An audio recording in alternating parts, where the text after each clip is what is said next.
Hey, everybody. Hey, Ruel. Are you there?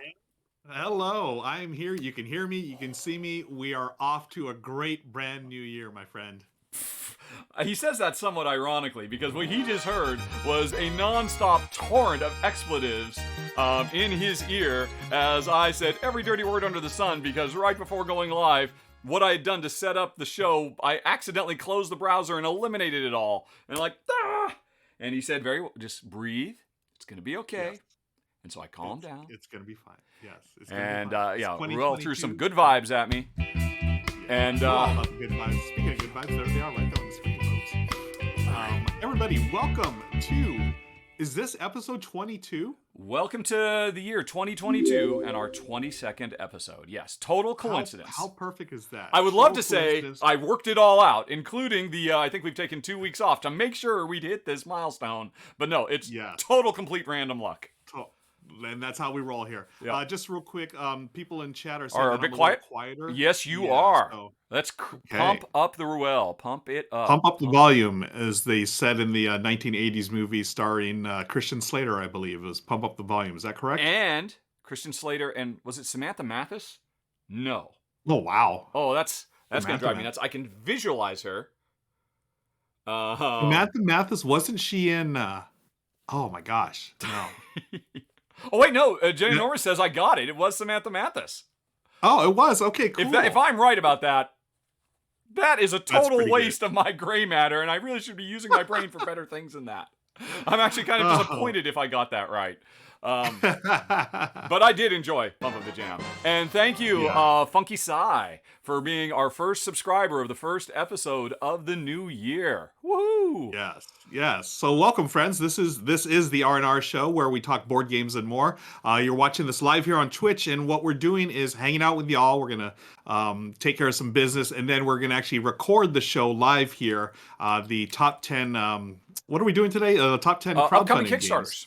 Upcoming crowdfunders, I should say. Yes.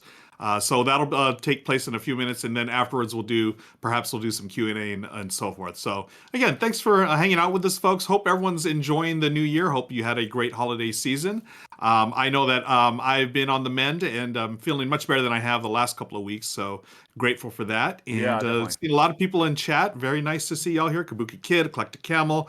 I believe I just saw Fidelia. Thinker Themer. Thinker Themer, hello.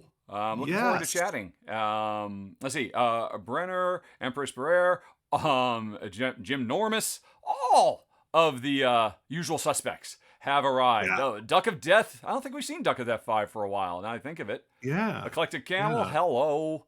Ruel Gaviola, of course you're here, I would hope. Nazgoth. Hi. Yeah. And I'm sure more people will be showing up. Ali K plays. I love getting to watch. I love getting the notifications you can actually watch. How do you get your notification, Ali K's? Are you getting it, or Kabuki Kid? Do I still need to keep doing that notification before we go live that tells YouTubers that we're live on Twitch? I mean, I'm still doing it. It should be a half an hour video that just loops over on my YouTube channel right now saying, come over to Twitch. Is that still necessary? I'd genuinely be interested. Mm-hmm. Yeah. Also, folks, if you're wondering, so here we are on Twitch. We've got all these little avatars crawling around on the bottom here, walking around. So if you're interested in participating, all you have to do is is it a follower or a subscriber? If you subscribe to the channel, you get many benefits, in fact, Ruel. They're all listed down below. If you scroll down, there's a subscriber section. You get to watch with no ads. You get a cool little customizable stream avatar. And by the way, also below the video is a list of all the things your little stream avatar can do. I've also, starting with the new year, instituted a couple of new bonuses as well. One, you can get 20% off Rahdo merch if you would like to wear a shirt that, and actually, I think I need to start expanding it beyond just the little running man. I need to do some other stuff. Maybe, you know what we could do? That cartoon of you and me smiling, if we get the permission from the artist. That would make a great t-shirt. I think that'd be I would wear that for sure. Yep, 20% off merch, and unfortunately, I've been trying to find a better way to do this, but if you're a subscriber, if you look down below, you can see there's 3 things you can whisper me for, which is, the direct messages here on Twitch. You can whisper me to ask, hey, I can't find the secret word. Where is the secret word? And I'll just tell you. A nice little bonus so you don't have to, sweat trying to find it, if you missed it or whatever, if you're a subscriber. Nice. Also, if you're a subscriber, you can whisper me, and I'll give you a link to an exclusive video where Jen and I play a game that either Patreon subscribers or Twitch subscribers get to see. And there is a third thing, and I do not remember what the third thing is now that I think of it. Okay. But I theory there's a third thing, and it says it down there that you can also whisper me for. I can't for the life of me remember. Maybe there were only 2 things. Cool. Right. Kabuki wonders, should I have the chat be for followers only? I assume you mean subscribers. But, are you saying it is it? Is the chat, are we in follower only, subscriber only chat? Do you know more about this than me, Ruel? Have I put myself into a mode? Yeah, you could. You can go into follower only chat where only people who actually follow the channel can chat. So that's a good way to. And that has happened. That has happened. Okay. I don't know why that's on. That way, it's a good way to prevent people from spam bots and stuff like that. I am so sorry to everybody who is following. I don't know how that happened. But believe me, it has been a non-stop cavalcade of technical challenges and difficulties this morning, including, for whatever reason, Twitch decided, nope, only subscribers today. Nobody else gets to talk. That was not intended to be one of my subscriber benefits that everybody else has to shut up, but somehow that happened. And so thank you. Whoever pointed that out. He can talk. Okay, I think it was Kabuki noticed that it was real quiet in here. And that's why I said, hey, it's all the usual suspects. It's just a bunch of subscribers who are talking. I'm sorry, everybody. See Darrell with 1R. Thank you for joining us. Yeah, okay, now we can see a lot more people. Cool. Awesome. And folks, if you want to subscribe, you can get a free subscription if you are an Amazon Prime member. You get one per month, and if you use it here, then you get the subscriber benefits that we've been talking about. Yes, yeah, if you need to know more about that, again, you scroll down into the subscriber section. There's a link that will take you to an excellent video I found on YouTube where this very nice Twitch couple made a video walking you through how to link your Amazon Prime account to your Twitch account so then you can basically get all those benefits I said for free. It's like you're literally taking money directly out of Jeff Bezos' pocket and putting it in our pockets. Which I like that. I love that, and I have to say I got that from the nice couple who have the video that walks how to do it. They said, and I thought, oh, that's brilliant. That's exactly what's happening. Yep, nice. Okay. Oh, so and a hype train. Multi-billionaire. A hype train is on the way. Very hype train exciting. Is full effect, yeah. So for those of you new here, hype trains, that's when you subscribe or spend bits, which are cheers and so forth. You know, if we get to certain levels of hype train, then you're going to get from some new emotes and stuff. So the ultimate is level 5. We've done a few level 5s before. We're working on level 1 right now. So keep at it, folks. Thank you for kicking that off. Nice way to kick off the new year here with a hype train. Yep.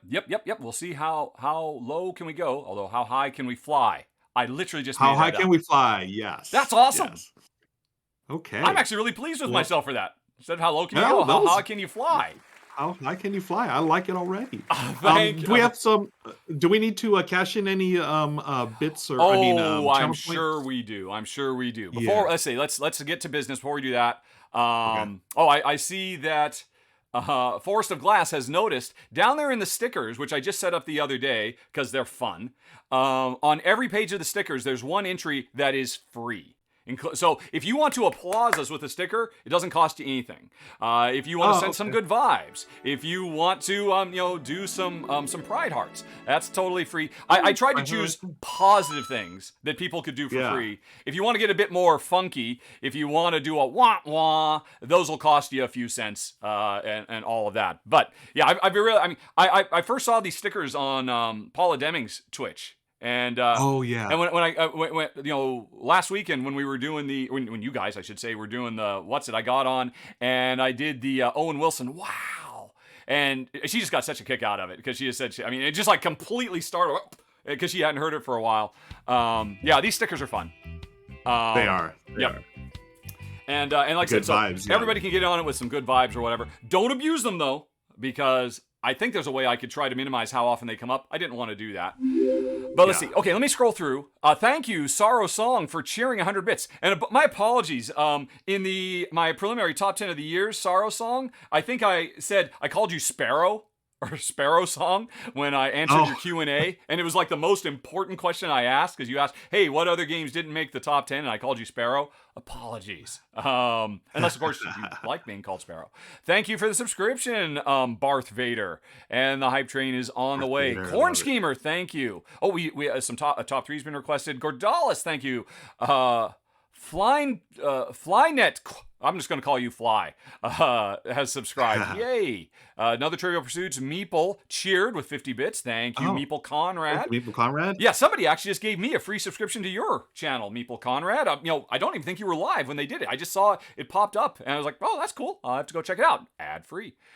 Funky Psy, Fidelia has resubscribed now. Excellent. Oh, and also thank you to everybody who's following. The more people follow, if you look up there in the top corner, there are goals. If we hit enough followers, we will unlock another RVR. We were just scheduling when we're going to do our RVR for this month. What was our preliminary date? January 19th. That's Wednesday.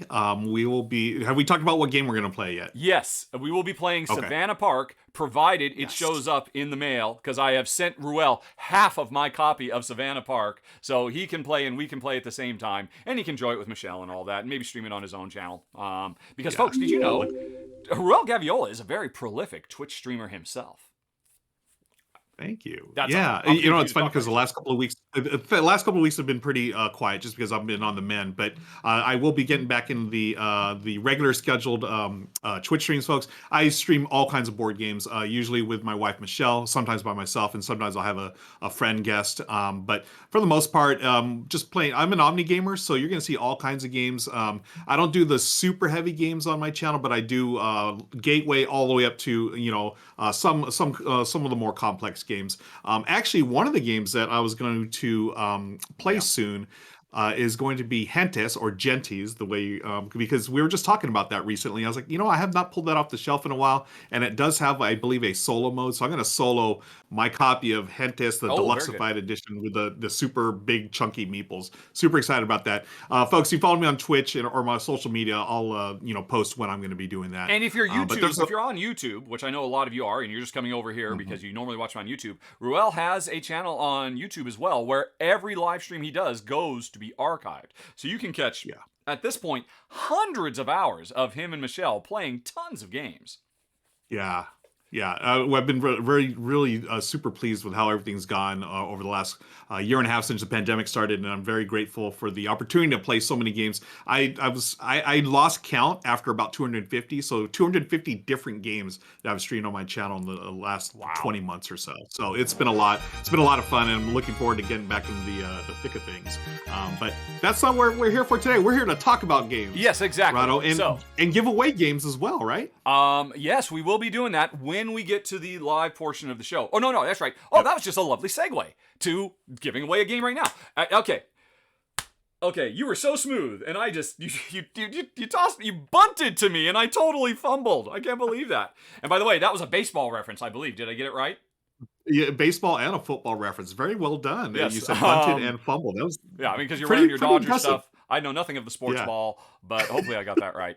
Okay, so, thank you, She-Hunt, for resubscribing. Oh, I see people. Oh, we have some supersized avatars in the house. Oh, nice. I don't think you know. One of the things I got done over New Year, or literally on the night of New Year's, is figuring out how people can use their channel points to automatically trigger stream avatar events. So right now, there is the 3 people can become supersized during a show. People can convert their channel points into customization points so they can customize.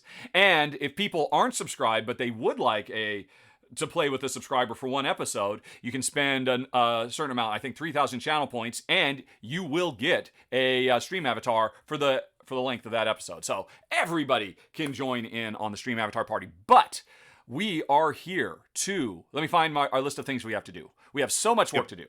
Okay, first of all, we longest is from 21 days ago, Ruel. Head of Metal asked for this or that. So I think it is time we should definitely do that.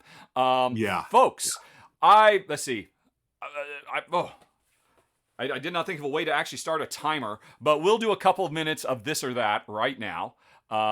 Let's see. And some people start asking us, Darth Vader or Voldemort, peanut butter or jelly, that kind of stuff. So we can just on the fly say if we like A or B better. While you're thinking about that, let me see. I know there's a lot of this or that channels. This or that. I will try to get some going. Everyone in chat, as you're, throw it in their chat, and we will pick this or that. We're just going to go right through the list. We're going to see everything on chat. We're going to answer y'all. Give us 2 choices, and we will make a quick decision as far as which one we prefer. For example, Ruel, toast or eggs? Oh my gosh, that's a tough one. I'm going to go with, that's actually tougher than I thought. I'm going to go with toast. Eggs, totally eggs, because I'm a low carb. Huh? So that makes it really easy. Got it. And plus, toast makes me so sad because that's one of the main things I miss being a low carber. Phone call or text? Oh, text for sure. Text 100%. So I'm wasting my time trying to actually leave a message. Send a text instead is what you're saying. Okay, text I think, all right. Pancakes or waffles? Ooh, I like them both, but waffles, they're a little meatier. I feel like I enjoy the meatier texture of a waffle. I agree because of the crunch. I love a little crunch in my morning sugar bomb. All right. Nice. This is for you. I don't know. Eddings or Pratchett?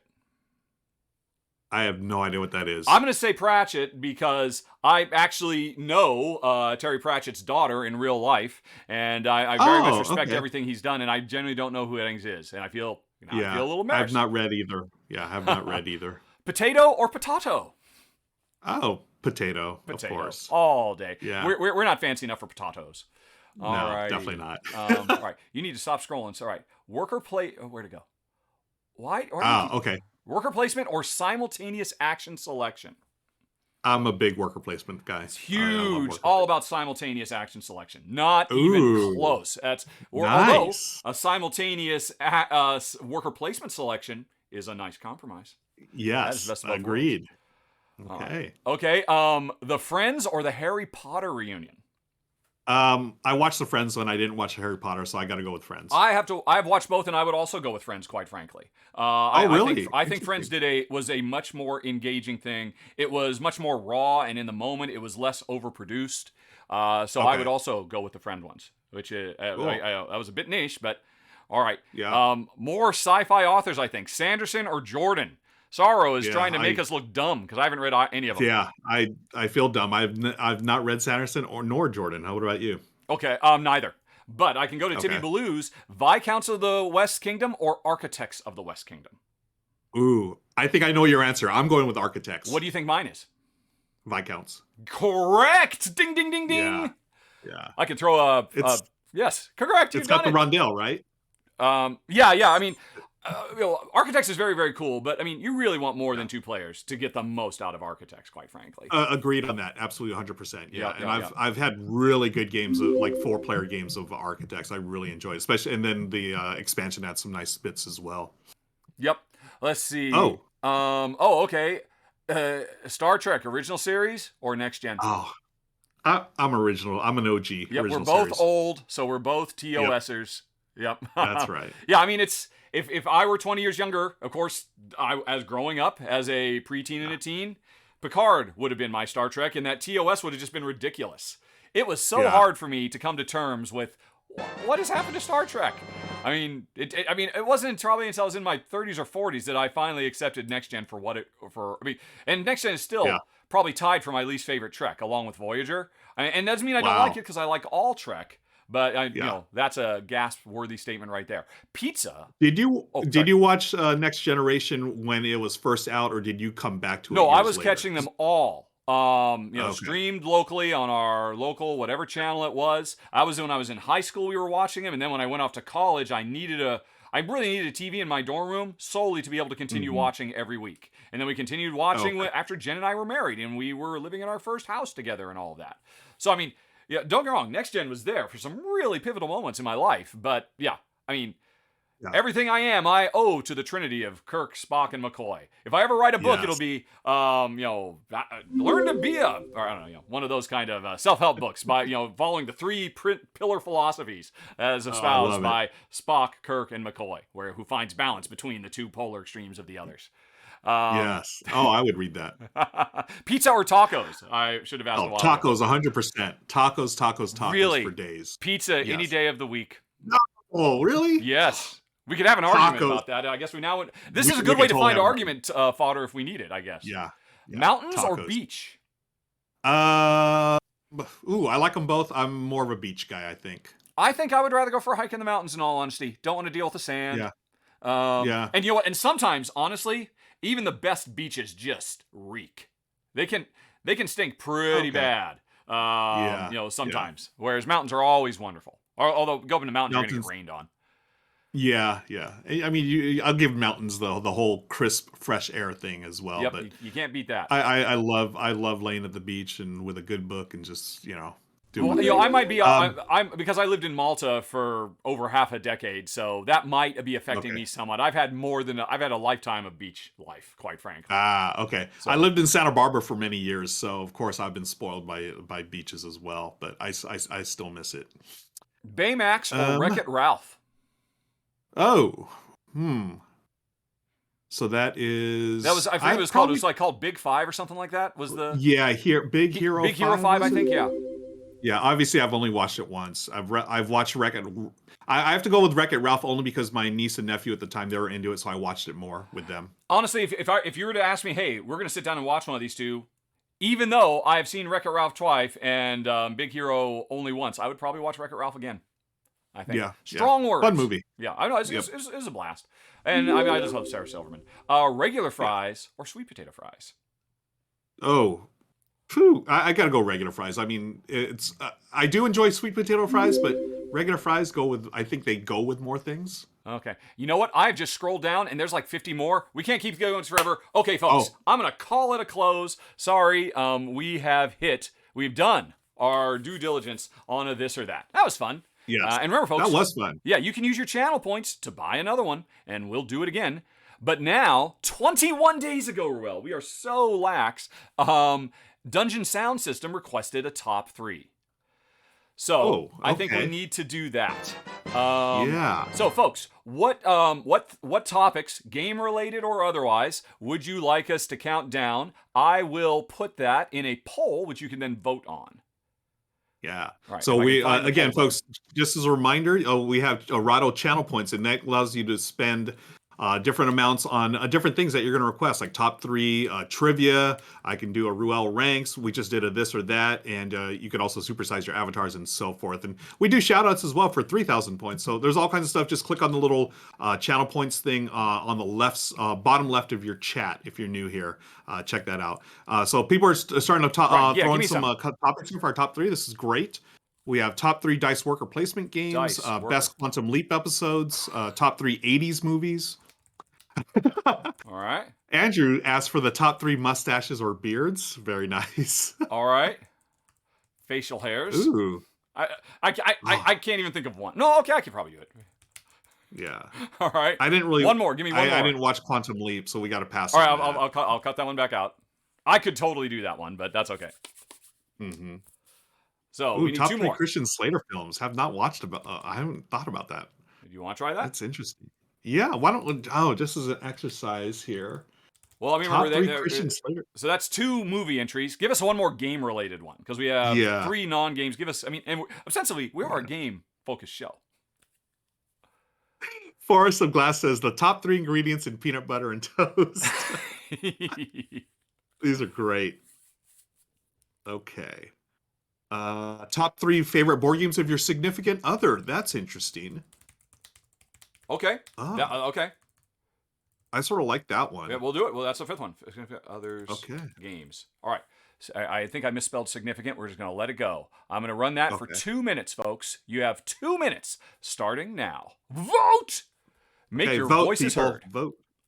Yeah, so we got Dice Worker placement, Christian Slater films, 80s movies, facial hair, or significant others games. Vote now. Now, can they? I forget. Now, can they spend points? Or I is it believe they bits? can spend channel points to like kind of Okay. juice their vote. I believe they can spend bits to juice their votes. Honestly, I was just going so quick. I scrolled past that and just hit the make it go because it took a long time to collate this list, and it's going to take a while for them to vote. And I'm trying to keep the show going. Yeah. And they're still making good suggestions. Cool. These are great suggestions, folks. Apparently, no one wants to know our favorite Christian Slater films, so oh well. Well, we can pass the time by trying to do it, just to make somebody. You know what? Okay, yeah, I'll throw one out there. Let's see, Christian Slater film. I'll be cheeky. Heather's. Heather's is of course. Yeah. You could not. Yeah. Okay. It's not a quote from him, but one of Jensen, my favorite movie dumb action quotes of all time is, "Will you please stop shooting at the nuclear weapon?" And that's from his Christian Slater film. Can you name it? Yes. Broken Arrow. Yes. Oh, I love the fact that you just busted that quota. I love the fact that you actually picked up on it. I didn't expect anybody but Kabuki Kid to get that. And that was Christian Slater and John Travolta, correct? Yes, that is correct. A big team up when they were both on the downslide. I don't know. I really enjoyed it. But you know what? Of course, the second greatest Christian Slater film of all time would be Star Trek Undiscovered Country. Because he appears in shadow to say one line, and then to wake up Kirk or something like that, and saying, "Oh, the delegates are here," and then he walks away or something like that.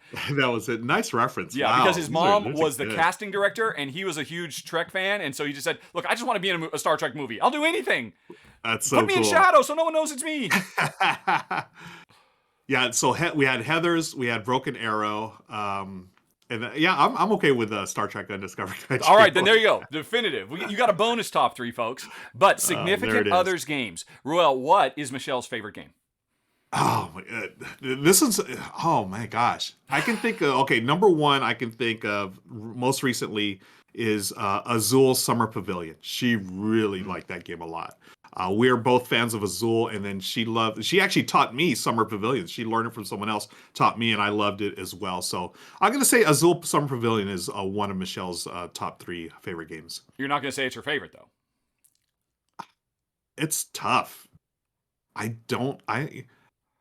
It might be her favorite. Yep. Yeah. Michelle's like me. We go through phases of. Oh yeah, you're like Tom Vassal. You're constantly vacillating. Pretty much. Yep. Yeah. Yeah. What about you? What about Jen? You know what? I should know because Jen and I have done her. She did many years ago her top 22, and I was just gonna go and cheat, and I realized no, that's cheating. So I'm not gonna do that. Okay. And then people can go and look and see that I'm gonna get it wrong. But I would suspect if you asked her, probably her number one would be Roll for the Galaxy. Ah, okay, nice. She can't get enough of it. Yeah, that is a wonderful game. Yep. Wow. So now, here's now we need one that they both love, so we can have our top three. Yeah. Roll for the Galaxy, Azul Summer Pavilion. I wonder if Jen. I don't know. I don't know. Because this one, okay, for me, the one that surprised me the most last year, Michelle really got into this game. I didn't think it was her theme. I know she likes worker placement, but she absolutely loved Raiders of the North Sea. Really? Okay. Yeah, that surprised me because I didn't think she'd like the whole Viking raiding thing, but we played it several times and she just really enjoyed that game for whatever reason. And, yeah, that is an excellent game and a good gateway game. Yeah, I like it. Yeah, I don't. I like it more with the expansions. expansions. It is pretty violent. It is a game all about just running out and killing a bunch of people. Yeah. So I don't know that would make Jen's. So yeah, let me think. What can I think of that Jen likes that Michelle might like, knowing what I know about her mostly from watching your show? Let's see. Another really big favorite of Jen's is Amerigo, but I'm sure you guys haven't even played that one. She loves Trajan. I don't know if Trajan is probably not what Michelle is looking for. Yeah, we haven't played Trajan. We've, as far as Stefan Feld games, she's a big fan of Notre Dame. Notre Dame is excellent. I think Jen probably. What about Burgundy? Has Michelle tried? Have you tried Burgundy together? No. I love Burgundy. Michelle hasn't played it yet. She played, I think, Tuscany, which I think she just thought it was okay. Okay. Yeah. Oh, this is tough. Getting the number 3 that'll work for both. Yeah. If anybody in the audience who has some kind of indirect knowledge about Jen and Michelle, please chime in. We're terrible husbands, obviously. Yeah, obviously. No, I just thought of one that I know they both enjoy because we talked about it before. Dixit. Oh my God, yes. Does Michelle love Dixit? Yeah. She does. She's a big fan. We've there you go. We still have a copy. We haven't played it lately, but I'm gonna have to bust it back out on the tabletop. Yes, because we talked about it. You're right, we did. Okay, yeah, there we go then. Number 3, Dixit. Number 2, Roll for the Galaxy. Would Michelle dig Roll for the Galaxy? I don't know. Presumptuous. I know she loves rolling dice. Oh wait, no, but no, it's okay. The shared one was that we put in Roll for the Galaxy, and then I'm sure Jen likes what do you call it, abstracts more than me. So I think she'd be happy to play Pavilion. Although in the mail coming to you right now is Azul Queen's Garden, and maybe that will supplant it. Oh, that's right. The newest one. I forgot about that. Yes. So you'll be having that soon. Okay. Nice. Okay. All right, folks. We've done our almost a month old stuff. Now we can get into more recent. Let's see. Goblin 981 asked, dogs or Star Trek? There can be only one. Oh, man. Come on. And perfectly timed. Who said, what the duck? What the Danoga duck? asked, what the duck? To that question. Yeah, that's a tough question. I could have taken it myself because it came in when I was doing a solo, but I said, no. Ruel has to suffer through this too. That's a tough one, but I gotta go dogs. Come on, dogs. Folks, dogs. Yep. Mom Gamer just resubscribed. Thank you very much. Thank you, Mom Excellent. Gamer. And it was a big 3-month subscribe. Hello, MG. Nice. Always good to see you. Yeah. And for those of you that don't know, when you subscribe for multiple months, you do get a small discount. Oh, that's as well. Right. So I always forget. Yeah, sure. I think it's like 15% or something. I believe like you that, also so get a check that discount out. if you give subscriptions to other people. Do you really? I believe that's true. Let's see. Okay. And Abger Verfeld has subscribed. Yay! Peter Velny or Velen has subscribed. Excellent. Keep them coming, folks. We're getting closer to the next RVR, which is excellent. Yeah. Powell subscribed. And Peter just actually mentioned something, and I totally, I should have brought this up. Maybe some Polyomino games. Yeah, Michelle's a huge Polyomino yes. fan. And so I think know they would both dig them, RIL if we want to get more love to that. I think we need to put Ahayel on Okay, there. then we just eliminated, what was it? We already forgot. Dixit. Yeah, we just eliminated Dixit, which was an excellent suggestion, but I think RIL is an even better one. Well done. Definitely. Well done. Thank you, Peter. And thank you for the cheers, Eclectic Camel and Sorrow Song. Yay. Okay, cool. We've done that. Excellent. Okay. I'm dodging the question. Star Trek or dogs? Yeah, I yeah. mean, I want to hear your answer. of course, dogs. Of course. I've had Right? dogs all my Right. life. Star Trek has only been in and Same. out of my life. But Yeah. for the sake of argument, I will argue Star Trek. Um, Wow. although, of course, it's dogs. But Star Trek is really important to me. And I mean, I was joking earlier about, a lot of life lessons I took. I mean, Star Trek really does define a lot of who I am because it was my favorite show as a kid growing up. And of course, it did. Star Trek has always been about, introducing you to ideas that are relevant and germane to the greater world. And here's the deal. I mean, I guess for me personally, dogs, but Star Trek is so important on beyond pop culture into society in large. Yeah. I mean, so many people who went on to work at NASA and spearheaded some of the greatest technological advances our society has ever seen got their inspiration from Star Trek. Right. Yeah. You cannot deny the influence that show has had throughout history, and as far as like real life things are concerned, right? I mean, astronauts and rocket scientists and physicists and stuff. They so many of them that they talk about Star Trek and how that opened their eyes. I mean, yeah. I mean, the designers of the mobile phone were inspired by the communicators. I mean, much stuff. From that show, was blazoned into young minds who would go on then to develop it. Now, and also, while there have been plenty of bad episodes of Star Trek will never poop on your rug. Ever. Never once. That is right. You don't have to worry about housebreaking Star Trek. It's already housebroken. Although, I love it. Yeah. On the other hand, if we want to talk about broader, impact, would humanity be where we are today without dogs? And I think an argument could be made that we would not, because it's our symbiotic relationship with man's best friend that helped propel us to the top of the food chain. Exactly. Yep. I agree. I cannot say anything against that. So I tried my best dogs. For Gene Roddenberry, but yeah, it's got to be dogs. Yep. Well done. All right. Let's see. So what else do we got? We got, let's see. Let's do a Trivial Pursuits. We're caught up to stuff that has come in today. We have no outstanding stuff. You want to do a Trivial Pursuits and then get the show going? Yeah, let's do it. Alrighty, Trivial Pursuits. Let me find the wheel. Wheel, spin wheel. Show the wheel. You will notice the wheel has fewer spokes. Whoever had that suggestion, I thought was brilliant. Just as we hit more things, the spokes just keep coming out. I think that's great. That. So let me go over and find the button to push. I do not have any trivia prepared. You probably don't either. But we'll see what we get. Spin! All right. Who's it going to show up this time? Me, you, or the universe? Or General. General. Looks like trivia. General. Alrighty then. I am going to say interesting trivia. Unless you can think of some interesting trivia off the top of your head. Oh boy. No. Okay. I'm so not like the trivia guy. Yep. I mean, honestly, neither am I. When it boils right down to it. Although I'm glad that I was able to answer the whole when you did the quote from Broken Arrow. I'm glad that I knew that. I don't know why I'm happy I knew that. That is not the best use of your brain matter either. I have to say. Right. I don't know what it was. I'm such a huge fan of John Woo movies from that time. So that was one of John Woo's first attempts to come into the American market was with Broken Arrow. I loved his movies in the 90s. A lot of stuff, Hong Kong action movies he did. And Broken Arrow was his first attempt to get into the U.S., which was okay. But the one that I really enjoyed was Face Off. Do you remember that one?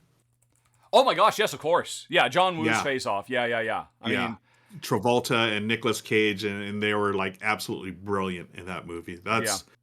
Broken Arrow is sort of cheesy but fun, but I thought Face Off was. Honestly, Face Off, I think you could almost argue that is kind of the zenith of the 80s, 90s, or of that 90s action wave that was so amazing. Agreed. Yep. And everything was downhill. I mean, don't get wrong, I love me some Hard Rain. Getting back to Christian Slater, but nice. I forgot about that one. Oh my gosh, another great one. Hard Rain. Oh, Christian, is he still making movies? I know.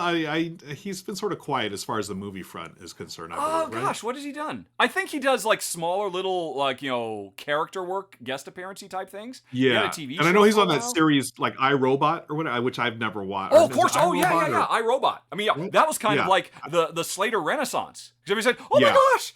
We remember now that Christian Slater is a fantastic actor, and he's very charismatic, and we want to see him. Mr. Robot, Tim Reel points out. Mr. Robot, not iRobot, with Will Smith and Isaac Mr. Asimov. Robot. Thank you. Co-starring. I was thinking Asimov.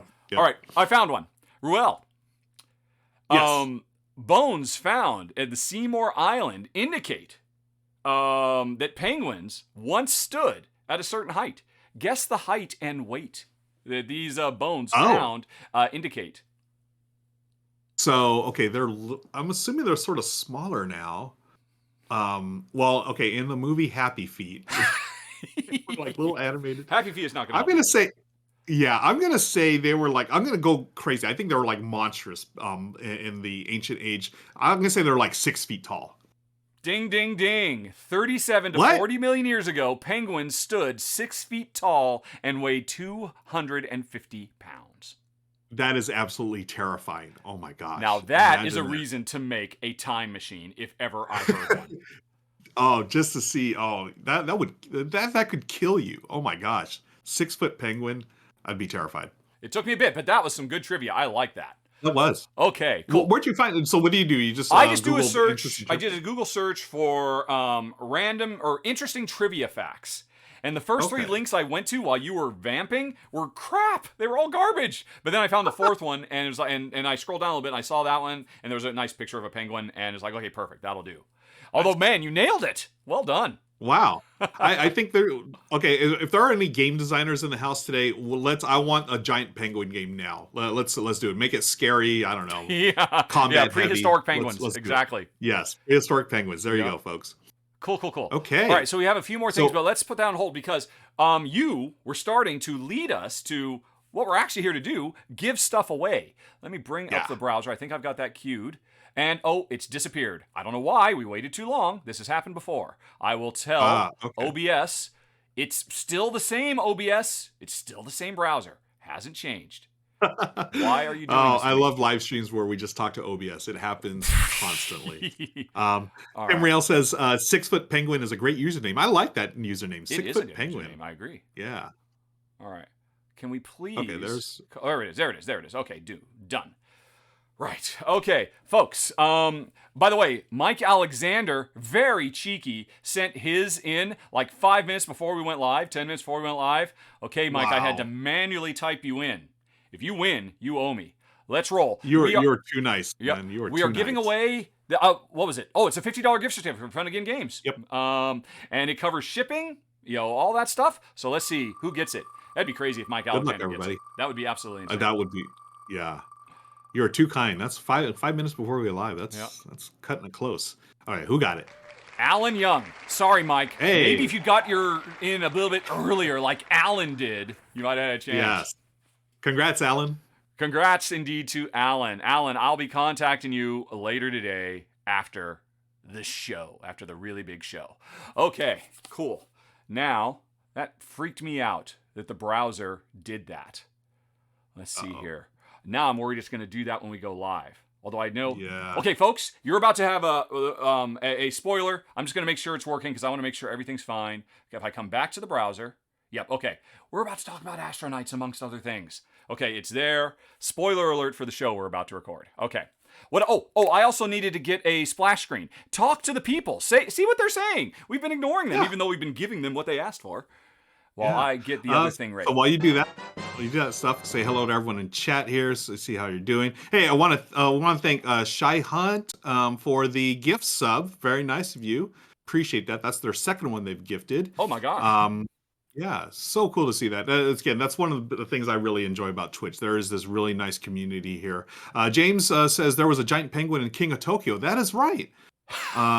Tibby's a 37-million-year-old penguin? All right. Yeah. Oh, there's probably gianter than 6 feet, I suppose. Yeah. That was like monster size. Nobody mentions Name of the Rose when it comes to Slater movies, says Ruckus. I don't remember Name of the Rose. Name of the Rose with Slater and Connery? Oh my gosh, that is such a fantastic movie that I actually went and read the Umberto Eco book after I saw the movie. I was probably like 13 or 14 years old. I was not ready for that book, but the movie was so great. Did you get through the book? Did you get through that book? No, that's what I'm saying. I did not. Yeah, I tried to read one of his books. Was it Name of the Rose? It was another one. I got through maybe 20 pages. I just gave up. Party on Dudes says Face Off is one of my all-time favorite movies. So yeah, it's so ridiculous but so much fun, Yeah, right? exactly. Love, And everybody knows love it's Face ridiculous, Off. and everybody's Yep. embracing the ridiculous. Nobody, I mean, is that the Yeah. birth? Is that movie the birth of what we now think of as Nicolas Cage? Was that the first I Nicolas I Cage performance? Maybe. I feel like it is. No, it's not. I truly no. Vampire's Kiss. Oh my gosh, you're going way back. Vampire's Kiss. Yep, where he literally Wow. ate a live cockroach on camera. Oh my goodness, that is amazing. Yeah. I don't think I saw. I know Vampire's Kiss. I don't think I saw it. But you know what I love about Face Off? You can tell Nicolas Cage and John Travolta were just loving. Oh, yeah. Loving playing each other. That, I mean, how fun was that? So good. Okay. Are we good to go? Or I think do we so. Need, I think do we're need good to go. We've more? got some more outstanding stuff, maybe. But after we're done with the actual show, we can maybe go back to some of that, or we can do some Q&A. Yeah. Depending on what the time looks like. Folks, here's the deal. If this is your first time here, welcome. We're really happy to have you. Thanks for the support and all that. We are about to embark on our weekly R&R show. And you thought, well, wait, haven't I just been watching the R&R show? No, look at the bottom of the screen. You've been watching the R&R pre-show. We are now about to move into the R&R show, so I will update the banner. Boop, boop, boop, boop. Which is what it'll say when we go in there. And I will turn on the warning while Ruel and I are filming the R&R show, which is a show that we do for YouTube. It'll be on YouTube tomorrow. While we're filming, we are going to be pretending we're just doing a chat show on YouTube, which means we will not be able to pay attention to you. We will definitely thank you afterwards, later on, for subscribes and raids and anything that might happen. But during the show, you will have to chat amongst yourselves, I'm afraid. Or just sit back and relax and see if you agree or disagree. With the top 10 we're doing, which this week it is upstumming Kickstarters. I don't know why I said stumming. Okay. Yeah, so yeah, just hang out, folks, and after we're done recording, then we'll still be here. We're gonna come back and hopefully do some Q&A and maybe do some of these other channel point things that we need to redeem, or we'll just hang out and chat with y'all. We'll see, yeah. But we're definitely gonna hang out for a little bit afterwards. Oh yeah. So the show, I think on average takes us about 40 minutes, depending on how 40 or 50 minutes, depending on how long we go in. And we have our top 10, and then we have a bunch more. But I'm going to try and blow through the additional ones as quick as we can, because we've been going 46 minutes now, and I would like to have a nice, at least 20 minutes after the show for Q&A or whatever. Agreed. Because I would like to hear what people think of our choices that we make. Yep. And let's see, is there anything else we need to warn the folks about before we get going? Let me see that. Yes, there is. Thank you, Dungeon Sound System. Hey, how about a secret word? How about we come up with a secret word before we get going? Oh yeah, why don't we do that? Maybe the audience knows the show better than we do, quite frankly. Yeah. That would have been embarrassing. We should give everyone in chat a producer credit for the show. Exactly. You know what? Ruckus points out Star Trek and Nicolas Cage means we kind of got to work Cage in, don't we? I feel like somehow Cage or Nicolas Cage. Let me look at my list again. Yeah, let me look at my list. Now we have to figure out, can we do that? Can I put Cage somewhere in here?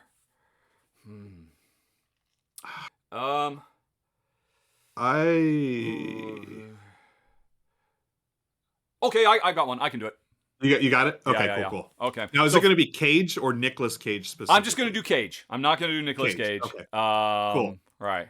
All right, so I need to put that in all caps so I remember. I will exclamation point so I don't forget on that entry. And folks, for folks who don't know, what's all this secret word business they're talking about? Once the show gets going, we will explain. But because you were here in the pre-show, you have an extra bit, a leg up on all the YouTube watchers tomorrow. You know it's going to be me saying Cage and not Ruel. People who catch the show later, all they know is the secret word is Cage, which is what you're supposed to be listening for to win. And, right, what are we winning? Oh, we're winning. Yeah, okay. Yep. Cool.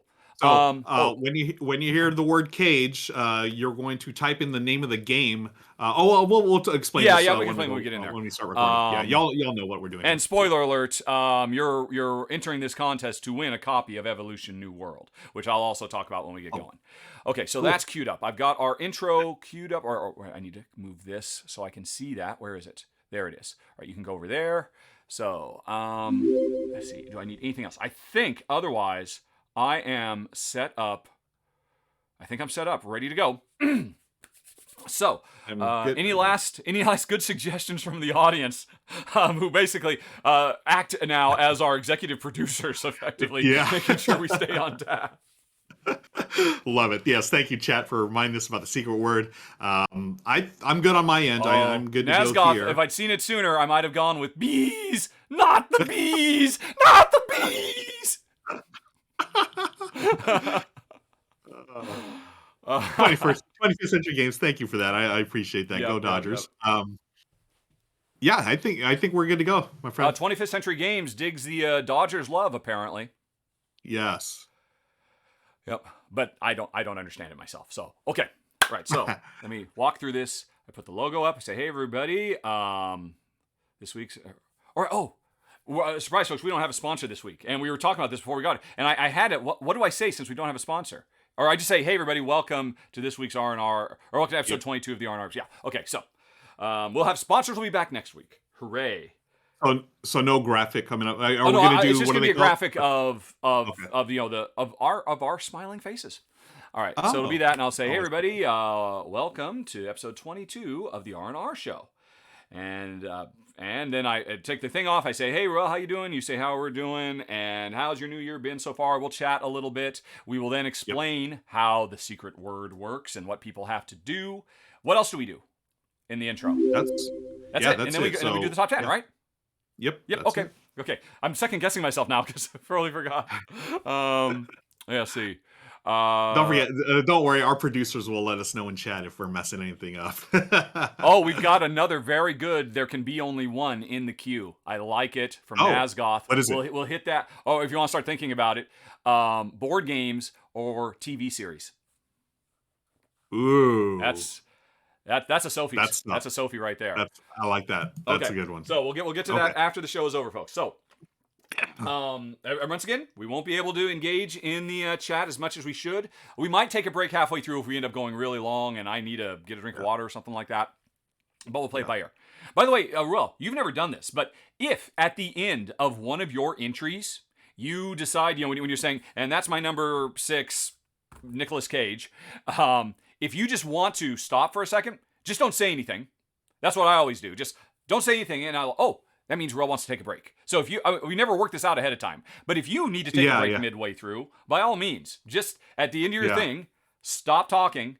And if I'm not dumb and I notice that you stop talking, we can pause. We can see how the audience is doing. We can get some water. We can answer the doorbell, whatever it might be. Okay. Yeah. So should I? I'll just pause, and then should I say, "Hey, should we take a break" or something like that? Yeah. Or hey, you know what you want to do?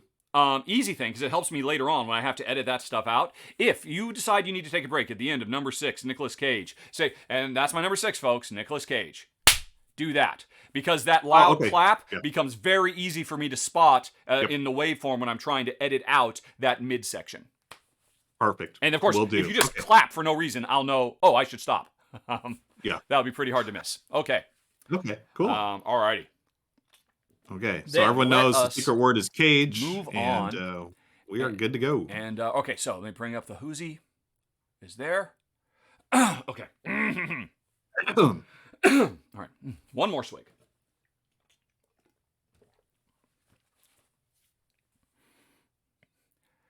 Hey everybody, welcome to episode 22 of the R&R Show, and welcome to my co-host, Ruel Gaviola. Hey Ruel, how you doing?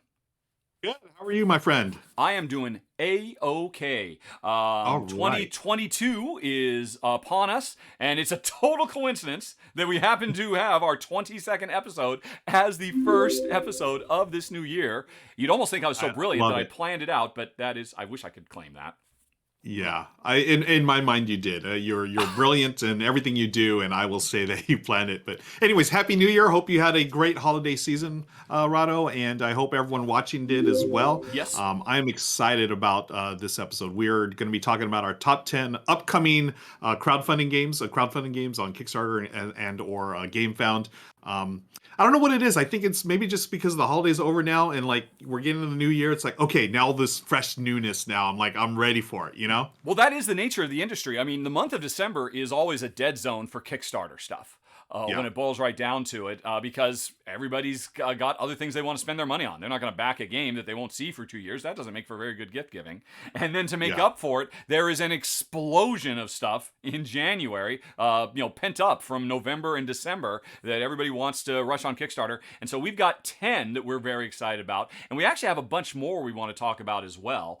The ones that are going to be covered by the channel, because myself, Shay, and Ruel occasionally do previews of upcoming Kickstarter games. So we'll list all of those, then we'll talk about 10 more that won't be covered by the channel, but that we're very, very excited about. But before we get to any of that, we have some business to take care of, don't we? Whew. Yes. So first item of business here is free games. Contests. Yes, free right? games. Yes, a free game. So during this episode, folks, one of us is going to say a magic word or a secret word. And during that time, when you hear that word, you want to make note of the game that we're talking about at the time and then send that to in an email to contest@rahdo.com. And you'll be entered to win a copy of... Oh, I should have been smooth and ready for that. A copy of Evolution New World. Yeah.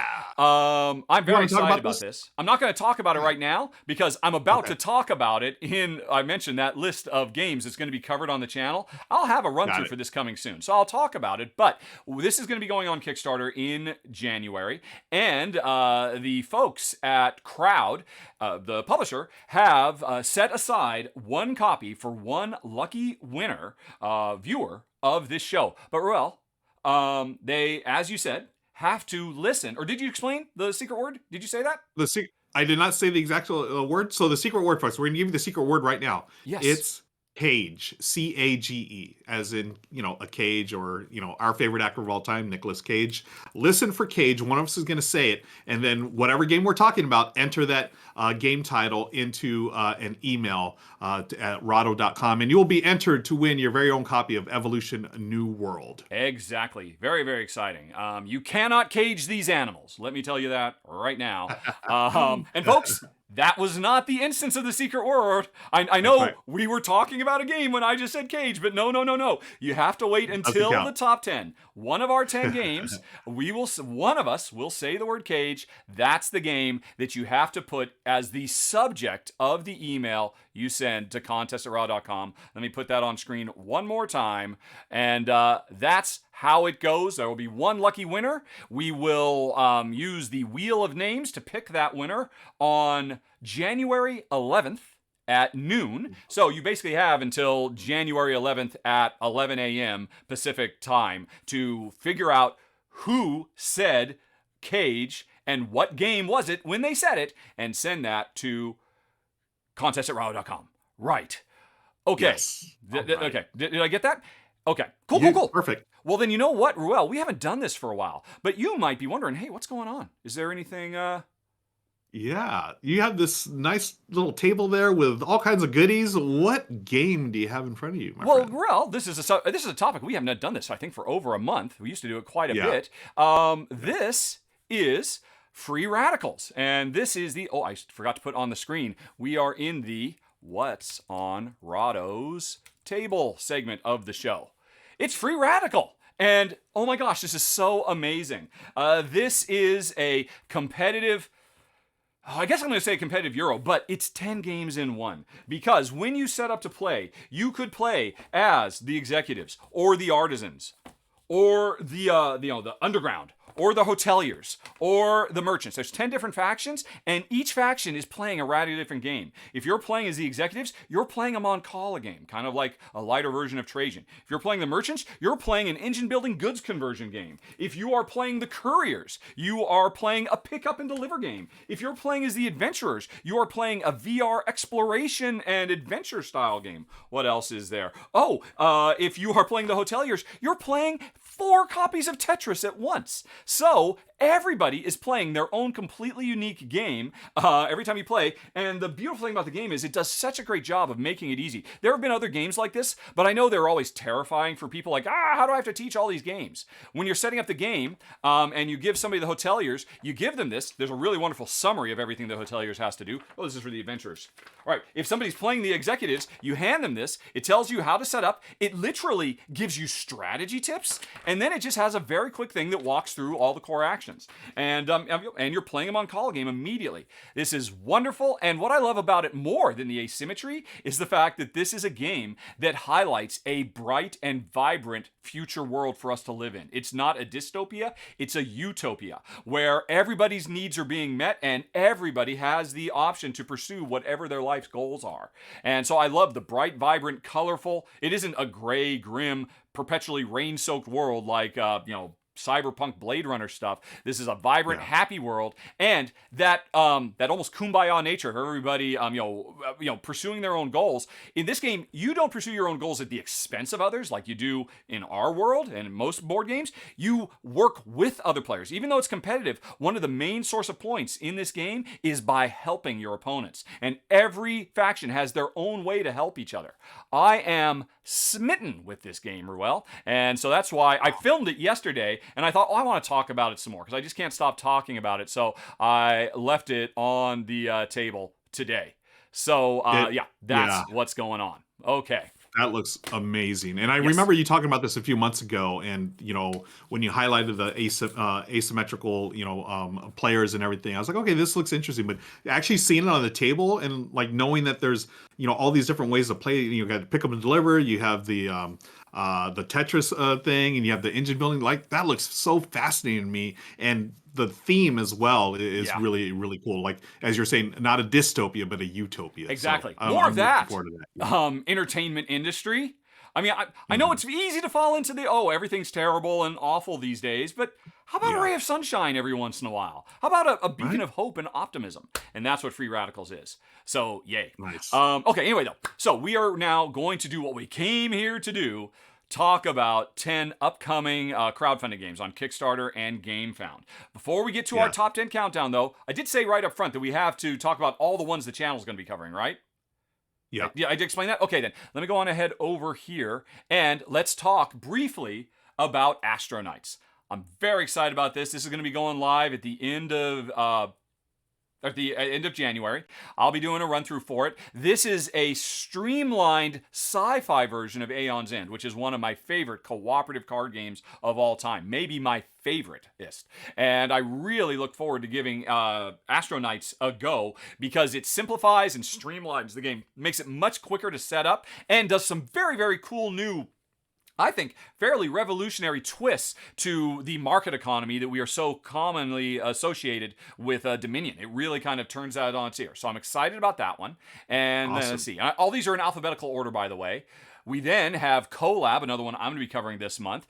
This is players are mad scientists trying to create creatures in a lab. It's got really, really cool miniatures and cool dice. I think it's a dice drafting, dice worker placement game. It's got a real sense of whimsy to the art and all of that. But what really made me interested in this game that made me say, I'd be interested in covering it, is in the description. It's not the components, it's not the setting.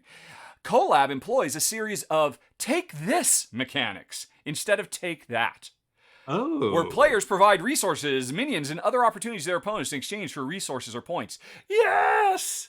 We can all compete. We can all try to, pursue our goals the best without trying to hurt each other. We can help each other. We can all collab in our labs. And so I'm very, very excited about this. I think this one goes live in either the second or the third week of the month. So look forward to seeing that coming soon.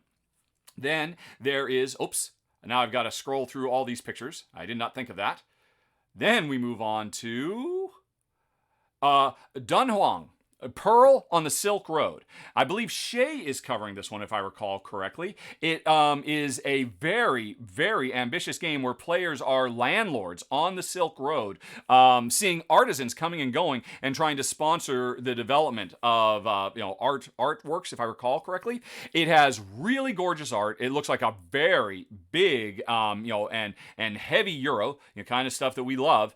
And it's from a Jing Studio and designer Wu Shuang. So I don't know either of them, but I really do like the idea of Asian developers kind of taking back their their heritage, and instead of having all the French and German designers making all these games about Silk Road, how about people whose it's actually part of their heritage get to do a game about that? So I think that's really exciting too. Awesome. Yes. Okay. Then there is Evolution New World. I just mentioned this. Aha. I've already done the run-through. The run-through will be going live when this goes live. It's so exciting. Evolution, as a game that originally came out, I think, in 2014, it's gone through many literal evolutions because it's gone through several different versions. This is like the 3rd edition, and it's by far, I played all of the spin-offs and the alternate versions of Evolution so far. I think this is the best it's ever been. It's a game where players are trying to develop their own prehistoric species through the evolution, and it's always been, my problem with it has always been, it's a very dog-eat-dog game. I'm trying to evolve to survive. Well, the elements, or survive Ruel, who's evolving all these carnivores who are trying to eat all my nice peaceful critters. Maybe I have to strike before he strikes me. It's always been very dog-eat-dog. The reason more than anything else I'm so excited about New World is for the first time in a decade of the existence of this game, there is now solo and co-op play available. And that makes me so happy that I can actually enjoy this wonderful. I mean, this game is on par with A Race for the Galaxy in terms of the card management and all the combo stuff you can do. But finally, Jen and I can enjoy this because we're not constantly trying to devour each other. So, really looking forward to that one. And one lucky winner of this watcher of this episode's show will win a copy of this. Then we've got Jiangnan, Life of Gentry. From designer Duju Wai and Mo Ideas Game Design. I'm going to be covering this one. Again, I'm very excited about it. Another very big, meaty, heavy, complex Euro with tons and tons of combo strings and actions and reactions. Looks very, very cool. Haven't played it yet, but very excited. You'll be seeing that one this month as well. And we're almost done, folks. There's so much. I said January is crazy. Puzzle Strike 2 from David Serlin. This is a sequel to Puzzle Strike. This is basically a Candy Crush turned into a board game. And I heard the original Puzzle Strike was very good, and I look forward to... this is one of the few times that Jen and I can actually enjoy like trying to punch each other, when it's just like, oh, look, I made a row and I'm sending some junk over your way. That doesn't really bother us so much when it's so abstracted. Plus, we played these kinds of games for so many years. And so looking forward to that in Board Game Forward. Hey, I'll shut up for a second because we've got Skate Summer. Look at this, Skate Summer. Folks, I'll be doing this one here on the channel later this month, and this is from Panasaurus Games. It's, if you're into skateboarding, that whole culture and stuff, this is going to be right up your alley here. I just got the prototype recently, and I'm getting ready to learn it thoroughly and get ready for the playthrough. So that's Skate Summer from Panasaurus Games. Yeah, you'll be doing a live stream of it, if I recall, this month when the Kickstarter goes live. So folks can watch live without a net, folks. Yes. It's going to be a blast. I'm sure you will pull all the ollies. Or ollies are a ollie. Oh yeah, ollies. Yes. Yeah, very wow. You have an ollie reference. I love it. I'm going to be. I'll have to study my Tony Hawk references. Indeed, yeah. You're going to have to bone up on that. To get all the hip references in when you cover Skate Summer. Yes. And I think we've got one more. Shay is also going to be covering Skytear Horde, which is a tower defense cooperative game trying to hold off hordes of bad guys. It's card-driven gameplay. You can play it solo or co-op, and I think the reason most people are interested because it says if you like card battlers like Hearthstone or Keyforge, you will find yourself at home here. So I think that is going to be very interesting for a lot of folks. So Shay's going to be covering that one and in this month as well.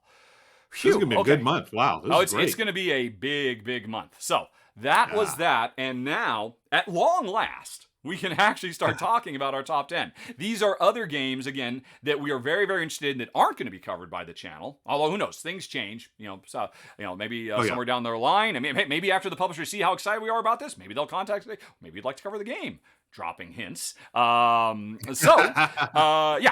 I think you're kicking us off. Is that correct, Ruel? Yeah, I'm going to kick us off with my number 10. Okay. Let me get this in the queue here. Right. My number 10, top 10 upcoming crowdfunding games, folks, is it on the... There it is. Library Labyrinth. Library Labyrinth. I am really excited about this for a couple of reasons. Number one, I think it's just such a cool theme. So this is a cooperative game set in a library for 1 to 5 players.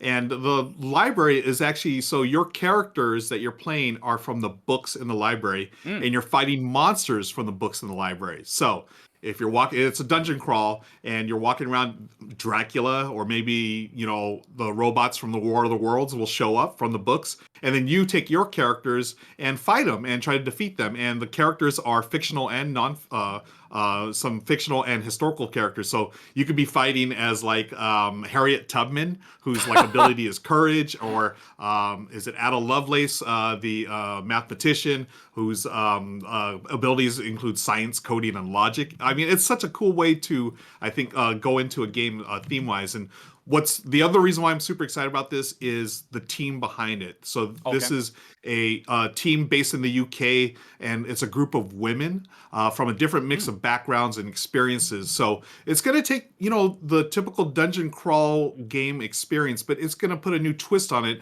just from the fact that these are not your, typical designers, and I think it's a really cool thing to see, to bring this game into life. I'm really excited about this. I think it's such a cool, a way, just the theme alone, right? I mean, you're in a library, books full of monsters, and then you have your books full of characters that can defeat these monsters. So that's my number 10, Library Labyrinth. No, that is very cool. And I have to admit, I don't think I've heard of that.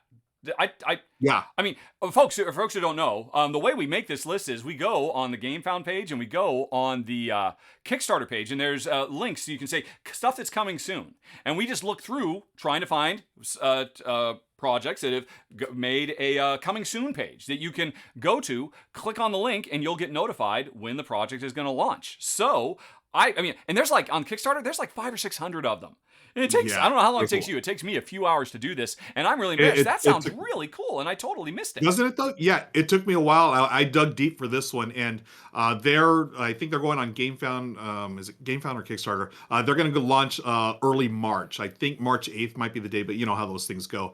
But so keep an eye out for it. It's still in development, and I think it's just a wonderful idea from from the design team all the way to the actual gameplay. I mean, a different type of dungeon crawl. So there it is, Library Labyrinth. Yeah, I can't wait to see that. Gertrude Stein versus, working with Alice in Wonderland.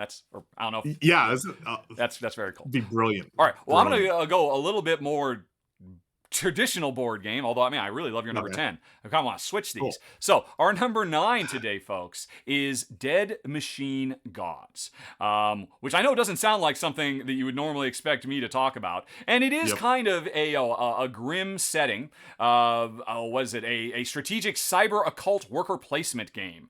I'm not here for the theme. I'm mostly here for the designer artist, Nathan Munier, because last year, or maybe it was the year before, he put out a game called Doom Machine, and they actually contacted us for me to cover it when it was on Kickstarter. And at the time, I kind of turned my nose and said, I just don't know if I feel like covering solo games right now. In the time since then, I have really fallen hard in love with playing solo games and filming solo games, and I am so full of regret that I did not cover Doom Machine, because it turned out to be so good.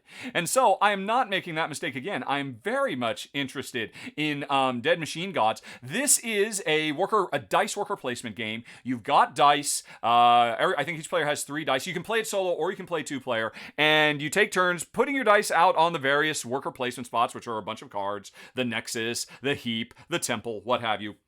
And they let you gather resources and gather blueprints, effectively, for the different types of rituals and artifacts and whatnot that you want to put into play. So you're doing the worker placement stuff, following traditional, the kind of stuff you expect from, Voyages of Marco Polo, where, I roll the dice, but I'm really restricted in where I can put them, and I have to be really smart. Oh, no, that space is blocked.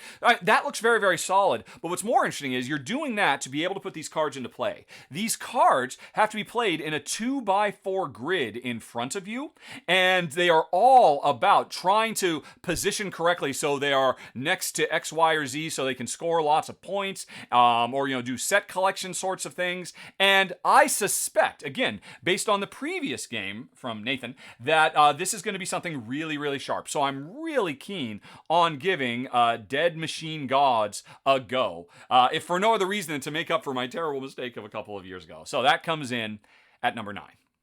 Yeah, that looks really cool. I'm always a fan of dice worker placement games. Yeah. And then you add that like tableau builder to it. Oh, that looks neat. Mm-hmm. That looks really cool.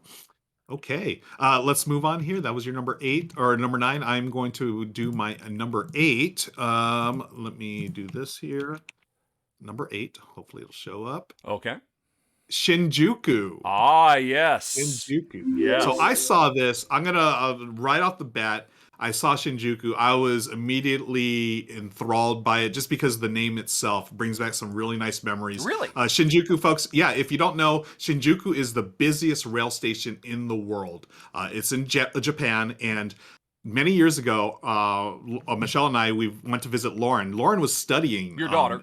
She took a year off to study abroad in Japan. So of course, Michelle and I, hey, this is a perfect opportunity for us to visit Japan. We'll go visit Lauren for a couple of weeks, and we took the train. You take the train everywhere, and Shinjuku is amazing.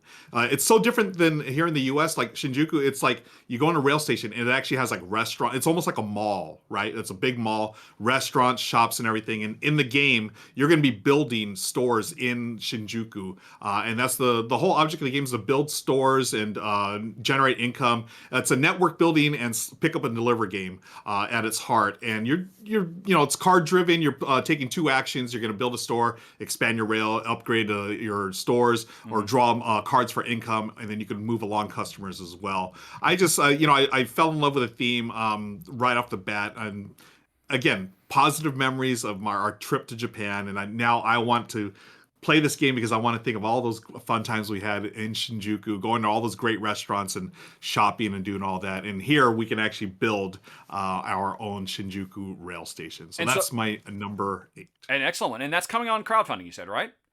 Yes. I believe I had originally put this on my most anticipated for Essen Spiel. Because I thought it was actually going to be for sale at Essen, but I guess it wasn't. They probably were just demoing it, and I got it wrong or something like that. Yeah. So this is an R&R double whammy, because I put it on a list, and now you put it on a list. So I think people definitely need to be on the lookout for Shinjuku. Yeah. Definitely. Shinjuku, that's my number 8. Okay, cool. Well then, let's move on to number 7 on the list, and that is Sauria. Did you see Sauria when you were looking through all this stuff, Pharrell? There's so many. Now, here's the deal. Yeah. Sauria is a dinosaur park survival game. It feels like we've got a bunch of these. It feels like we've had half a dozen Jurassic Park-inspired board games over the last few years, and more of them are coming.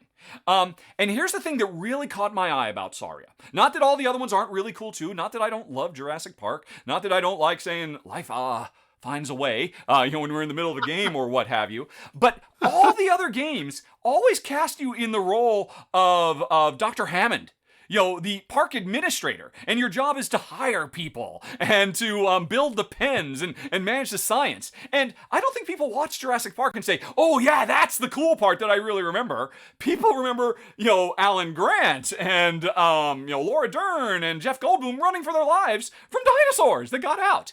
Sauria focuses on that side of the equation, and that really gets me more interesting. Because I'll be honest, if I have one problem with all the other Jurassic Park games out there, it always strikes me as odd that in these games, okay, I do all my building of the park, and then I set it up, and then we open the doors for the customers, and then half the customers get eaten. And then round 2, okay, let's try and fix all that, and then open up the doors and more customers show up. And it's like, it's a fundamentally weird, setup for these games. Here, it makes sense. The dinosaurs are out, we're just trying to survive. And you can play as a lot of different characters, scientists, tourists, I assume, hunters, and all the characters have different ways to deal with the dinosaurs, and we are just trying to survive.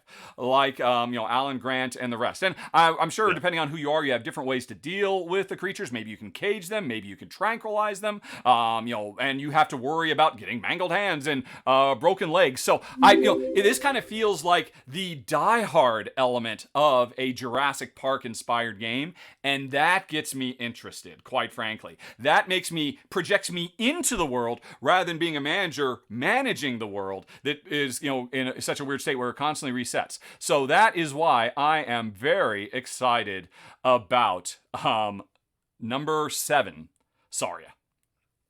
You said something here that really all of a sudden my mind just went bing. Jurassic World or Jurassic Park meets Die Hard. I love it. That's my next matchup I want, my friend. Yes, that's that's what the world needs. And I mean, I do not mean to dismiss. I mean, there are a lot of really great dinosaur park management games. Yes. But I mean, I'm just excited about this because it's something different, and it sounds like something really, really exciting. Okay, so that was number 7. What's number 6 on our list? Will? Number 6. So the entire time you're talking about Sauria, I'm dying inside, and here's my number 6. Oh no! My number 6. Wait for it. Okay. My number 6 is Jurassic World: The Legacy of Isla Nublar. Of course. Everything you just talked about is in this game, but here's why I'm excited about this game. Mm-hmm. This is actually this is based on the franchise. This is not inspired by. This is Jurassic Park. This is the real thing. Now here's the thing that really piqued my interest right off the bat. This is a legacy game. This game is played over 12 episodes, yes. And it's going to recreate some of the events from the movies, but you're going to have your own, you're going to have the ability to change things. So you will actually play as Dr. Hammond, as Alan Grant, and so forth. But the decisions you make during the game as you try to grow new dinosaurs and get employees and keep visitors safe, those decisions and whatever happens with those dinosaurs are going to change the state of the game throughout the entire 12 game campaign. Wow. So that's why I'm excited about this. It's going to be very, cinematic, and it's from Prospero Hall. For me, they have a great track record for doing these mass market games on popular IPs. They've done Villainous, they did Pan Am, what else did they do? Villainous, Pan Am, the Funkoverse games, Jaws, Horrified, Back to the Future. Back to the Future, yes. So they have a really good track record of making very accessible games for the general public, but with enough meat on them that I think gamers will appreciate it as well. And that's my number 6, Jurassic World: The Legacy of Isla Nublar. You know what? Here's the deal. Everything I said in mine was me being kind of snooty because, I saw Legacy of Isla Nublar, and I thought, this is just another one. And of course, Pandasaurus is bringing out Dinosaur World pretty soon, if it's not already out. So, I mean, there's a lot of these, and I'm like, I'm going to be so smart. I'm going to show how cool and clever I am that I came up with, this new take. And then all you got to do is say one word, Legacy, and all of a sudden, I want to throw mine away and go for this one because I love Legacy games. It's right there in the title, and I just didn't even see it. So, okay. It's funny, too. Yeah. I had Sauria. I was ready to talk about Sauria, but then I was like, oh, look, a legacy dinosaur game. I got to go with that one.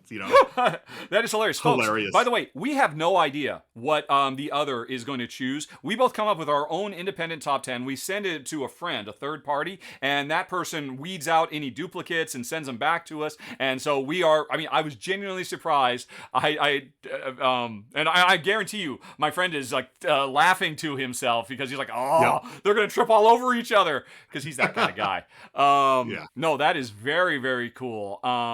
You really got me much more interested in a game that I was like, okay, well, I'm kind of curious, because of course I like Jurassic Park, but I got my Sauria thing. But hey, again, if you're going to do something in this space, do something really new and original, because we've had so many of these now.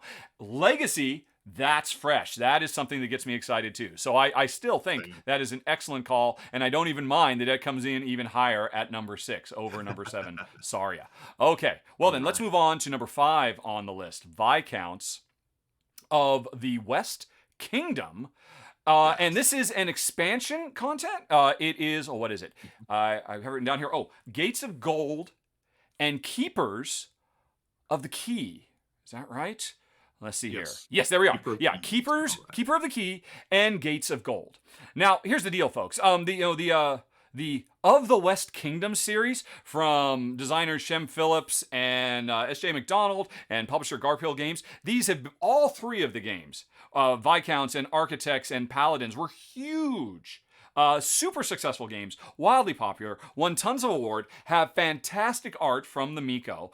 And I loved all of them. They were all very fresh and did interesting things. But I'll be honest, Viscounts is by far my favorite of the series. And so when I saw there's an expansion coming out with 2 new boxes full of stuff that add new types of building, new types of cards, new types of characters, all that. I mean, I don't really have to talk terribly much about this. Viscounts of the West Kingdom is a phenomenal game where the entire board is a gigantic rondel that we are, a rondel meaning that you take your piece and you move clockwise around a big circular thing, moving from like space to space to do actions. But this is a triple rondel because it's a rondel within another rondel within another rondel. In the center of the rondel is the city itself that the Viscounts are trying to protect. On the outskirts is where all of the action happens. On the inside is where you gather resources. It's really thematic. It really puts you into the world. You feel like a character as a Viscount. And the original game had such fantastic components because the castle at the center of the board that fills up with all your vassals is just so satisfying.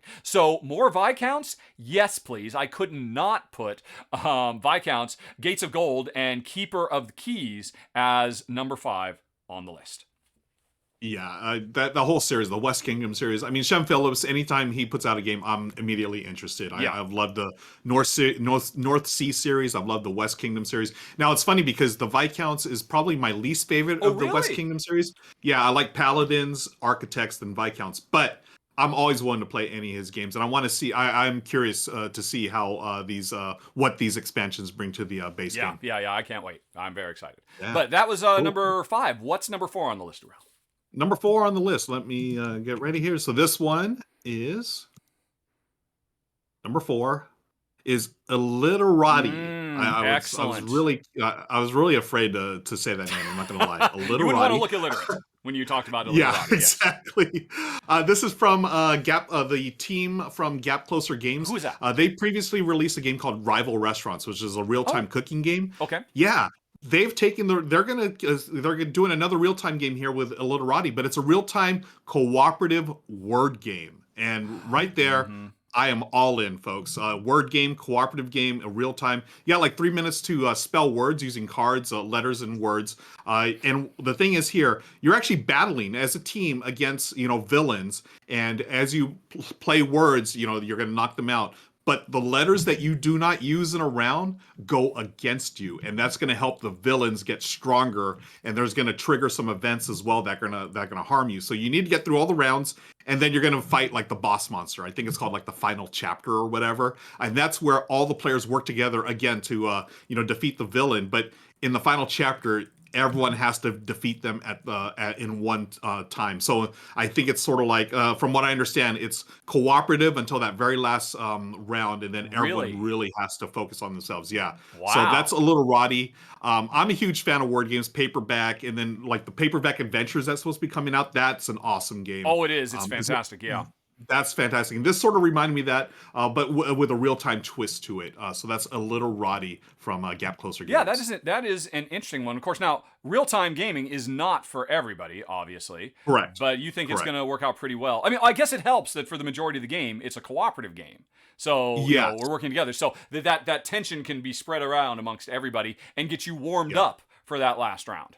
Yeah, and that's now I didn't I don't think the full rule book is here, but from what I remember, what they did with Rival Restaurants, it was real time, but then there was like there was like real time for one part of the game, and then there's a lot of like non real time elements as well, so you can sort of plan out stuff and then go through the game. So I'm curious to see if that's how it's going to be for Illiterati as well, where it's got a little downtime. But anyways, I'm definitely going to pick this one up. I love word games. Michelle and I enjoy word games. And in fact, fun fact, Michelle and I, when we started dating, Scrabble was our go-to back in the day. But now we play all kinds of different word games. So that's my number 4, Illiterati. Excellent. I'm glad you put that on. I saw it and I thought about it because I, for the longest time, was a guy who said, word games, can't stand them.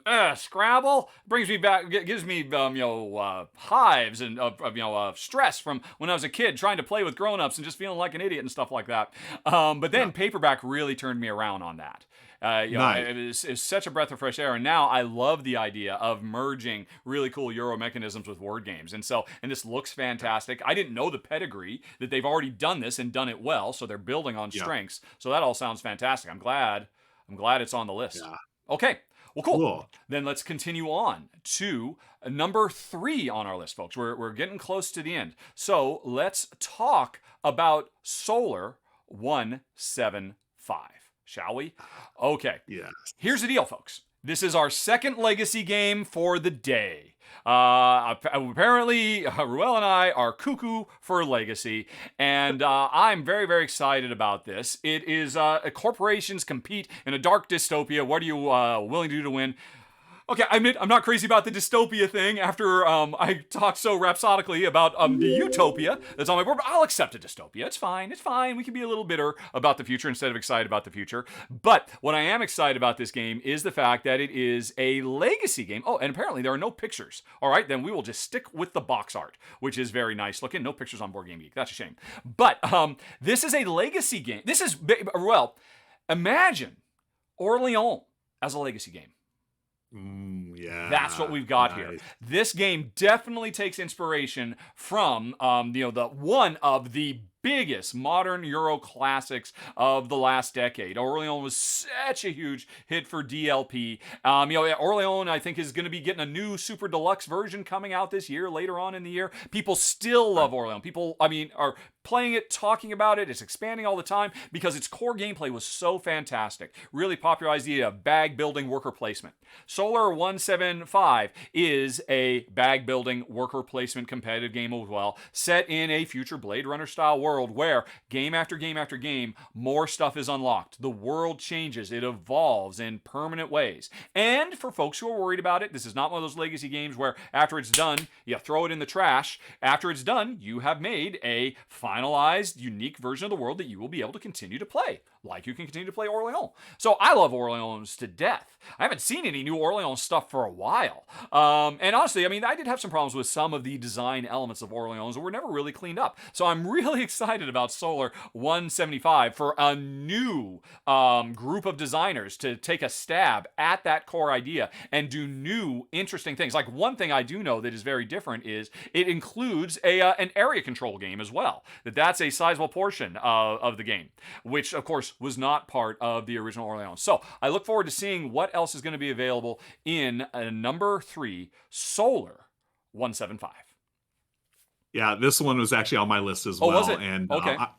It was high up on my list, and I'm glad that you covered it because bag building, legacy game, yep, I'm immediately interested. And I love the sci-fi theme as well. So yeah, that one looks so good.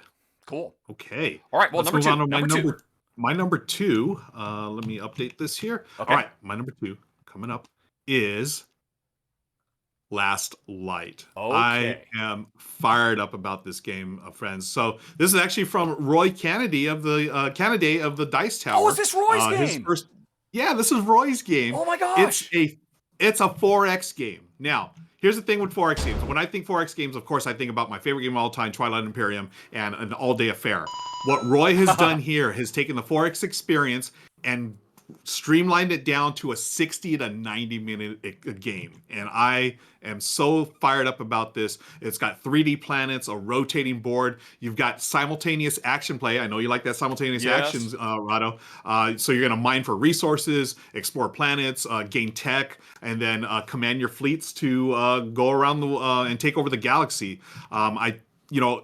This type of game, it hits everything I like about gaming. It's obviously it's a little more in your face than other types of games, but 60 to 90 minutes, folks. You usually don't get that in 4X games. I'm thinking, again, Twilight Imperium takes all day. Mm-hmm. Another one that I really enjoy is Heroes of Land, Air, and Sea. And I know that Roy's a big fan of that game. And that one usually takes a few hours as well. So I'm excited for Roy. Again, I believe it's his very first design. It's been picked up by Gray Fox Games, and it's coming to Kickstarter. Which is a great publisher, by the way. The folks at Gray Fox, they put out fantastic games. After the Empire last year, that was a big hit and an incredibly well-produced game, too. So, you look at this and you say, oh, there's a lot of complex, literal moving pieces here, but you can feel pretty confident that Gray Fox is going to be able to pull it off.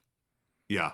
So I'm excited for Roy, and I'm excited for Last Light. That is my number 2 on our games, top 10 crowdfunding games. That is very cool. Yeah, I remember that hearing that Roy Kennedy, like Roy Kennedy, the skinny guy, the spiky-haired guy from Dice Tower? And so I've heard very, very good things about this, and I totally forgot about it. I admit, I saw this and I saw 4X, and like, oh, okay, at least it's only an hour long, but it's still 4 hours of the exterminating part. But of course, as you said, you love that stuff. You want to marry it. You love so much. So that makes make no mistake at all. That seems like a perfect game for you, and I'm sure it is going to be a fantastic game for for what do you call it? Gray Fox as well. Nice choice.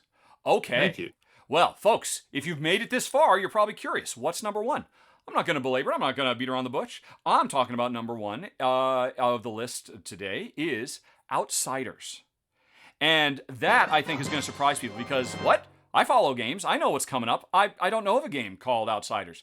That's because it was formerly known as Gaijin. This is a new game coming from Awakened Realms. It will not be on Kickstarter. It will be on GameFound. Not surprising because it's coming from Awakened Realms. And this is a cyberpunk future world where, well, it is more of the Blade Runner, but at least it's colorful Blade Runner. And there are two maps that we're playing in. There is the city map, the meat world that we're moving around. And at the same time, we're also dealing with the cyber world. There's a network map. And I think that's what originally captured my attention with this game when I first saw it many months ago, and this has been coming for a long time. There's a huge number of people here on GameFound who have already marked that they are following it because they're excited when they get it. And by the way, folks, if you also follow it, I'm not going to put my email address on screen for everybody to see if I were to follow it. If you're at all interested in this, definitely follow it. You can follow the links down in the show notes to get to the page where you can follow. And by the way, there are links for all the games we've talked about today. I should have said down in the show notes below if you want to know more about any of these games.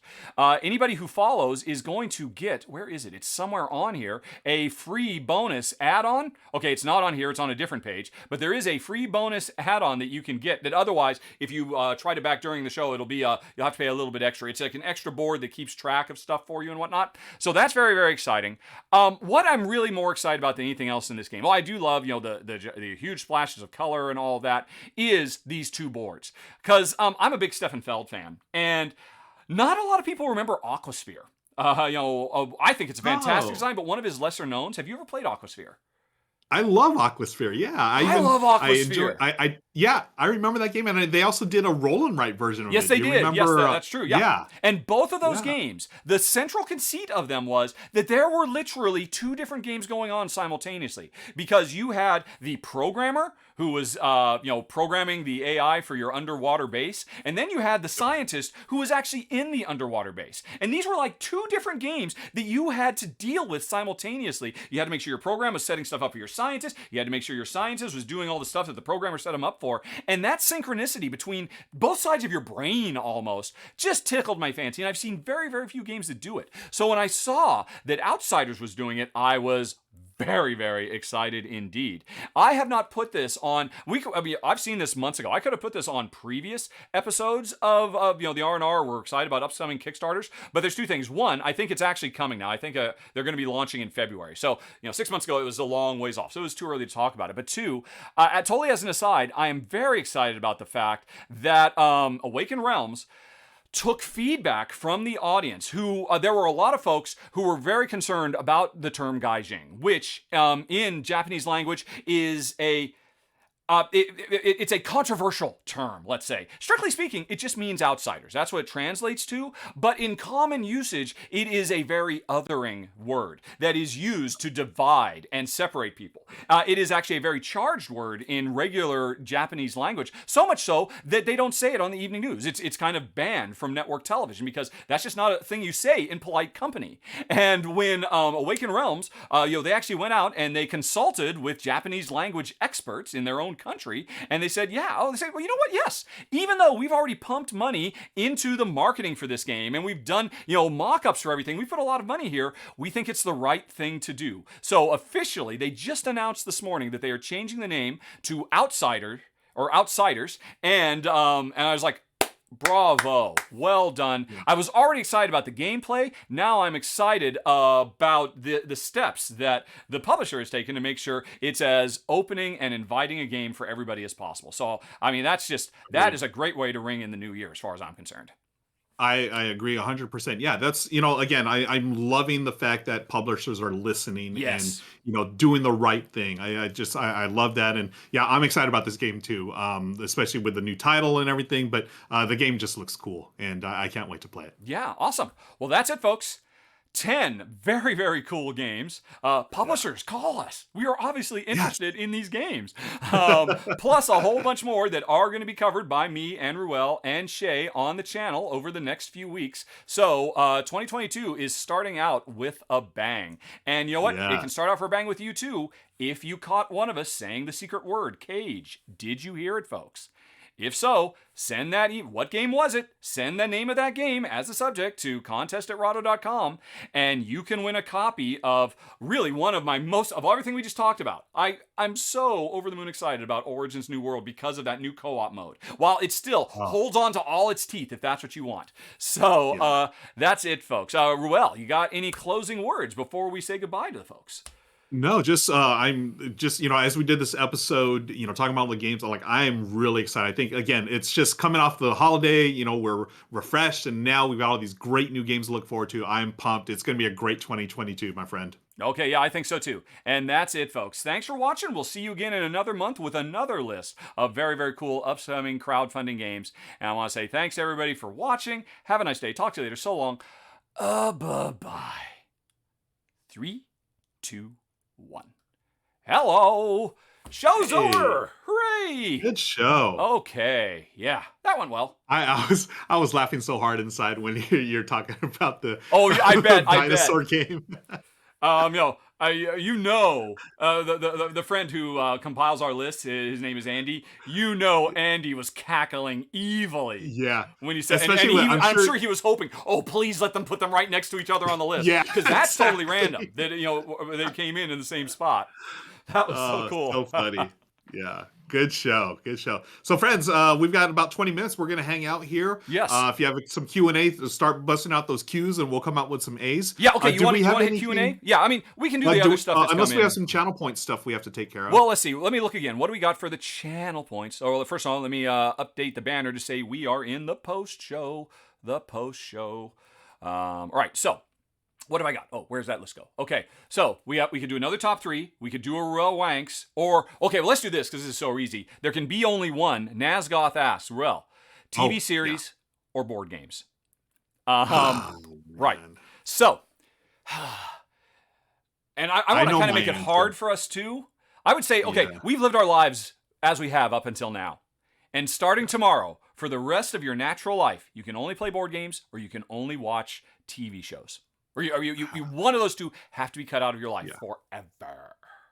I am cutting out TV shows. Wow. Yeah. Wow. I wouldn't even break a sweat. I would cut out board games. Wow, really? Even though it means the entire Rahdo empire would collapse spontaneously. I would lose my job instantly. Although what I would hope is that you and Shay and other folks, coming up in the new year, are very excited. I can't announce anything yet, but we're talking to some more people about becoming contributors to the channel. Some very, very cool people that I very much love. But anyway, hopefully all of you folks will be able to take over, and Rahdo would be able to continue because I had to turn my back, Peter Parker style, leaving the costume in the trash can. Because I can't. I love TV too much. I mean, that's saying goodbye to Star Trek. That's saying goodbye to half of the Marvel Cinematic Universe. That's saying goodbye to all the shows that my wife loves that I sit down and I don't really care about, but I watch anyway, and I only kind of half pay attention. But I'm just really enjoying them because I'm sharing the experience with her. Yeah. I can't say goodbye to all of that. Wow. And it hurts to say goodbye to all of this. I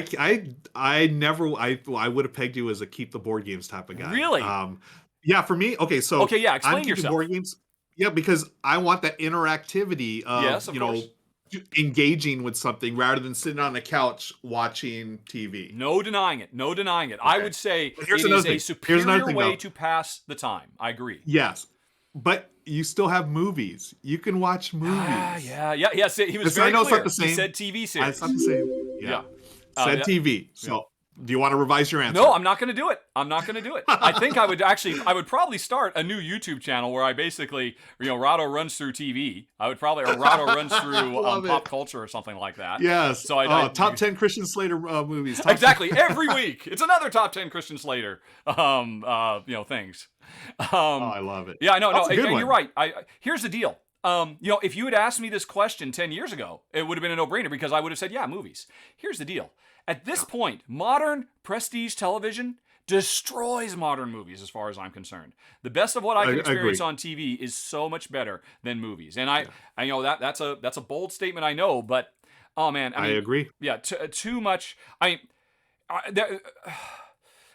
My gray matter appreciates board games more. My heart and soul appreciates a TV show that moves me to tears, that fills my heart with joy and optimism. Or just even a TV show about people rescuing dogs will make me bawl and cry and move me in a way that, as much as I love all these, and don't get me wrong, we are evolving as a platform. We are getting better. I have cried over some board games, but it's so nascent. The emotional impact of these, I just can't do it. It was was it Nazgoth? You're a monster, Nazgoth. Boo, Nazgoth for abusing. Who earns? I go so far as to say, no, Nazgoth, no. You were wrong to ask that question.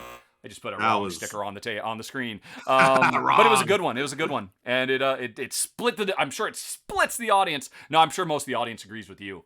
Oh my gosh! You know what? I gotta do a poll for that. That's so cool. All right. Oh yeah, that's I got a it great here. poll. All right. Let's see. New poll. All righty. TV or board? Now I do agree with you as far as the golden age of television. We are as far as TV series go, it's been a long run ever since. I would peg it back to when The Sopranos came out, 15 years ago. The Sopranos that was like so the big important. one, right? Yes. Now The Sopranos, to be fair, you can't, it really, it's as ridiculous as it is Oz from, that was HBO's first prestige show, and I think Sopranos was like their third. So third or fourth, And Oz, gave HBO, and man, have you gone back to watch Oz now? It's like, ugh. I have not. No, does it but hold up? At the time, I thought, oh my gosh, this is so amazing. This is unlike any TV I've ever seen. But now I look at it, but you're right. That led direct to Sopranos. Sopranos leads to Battlestar Galactica. Battlestar Galactica leads to Lost. Actually, those are both kind of simultaneous. Let's see. I bet you anything. Yeah, it's an early lead for board games. Games, yeah. Yeah, and I understand. Just going back to that real quick, the Sopranos led to my favorite TV show of all time, The Wire.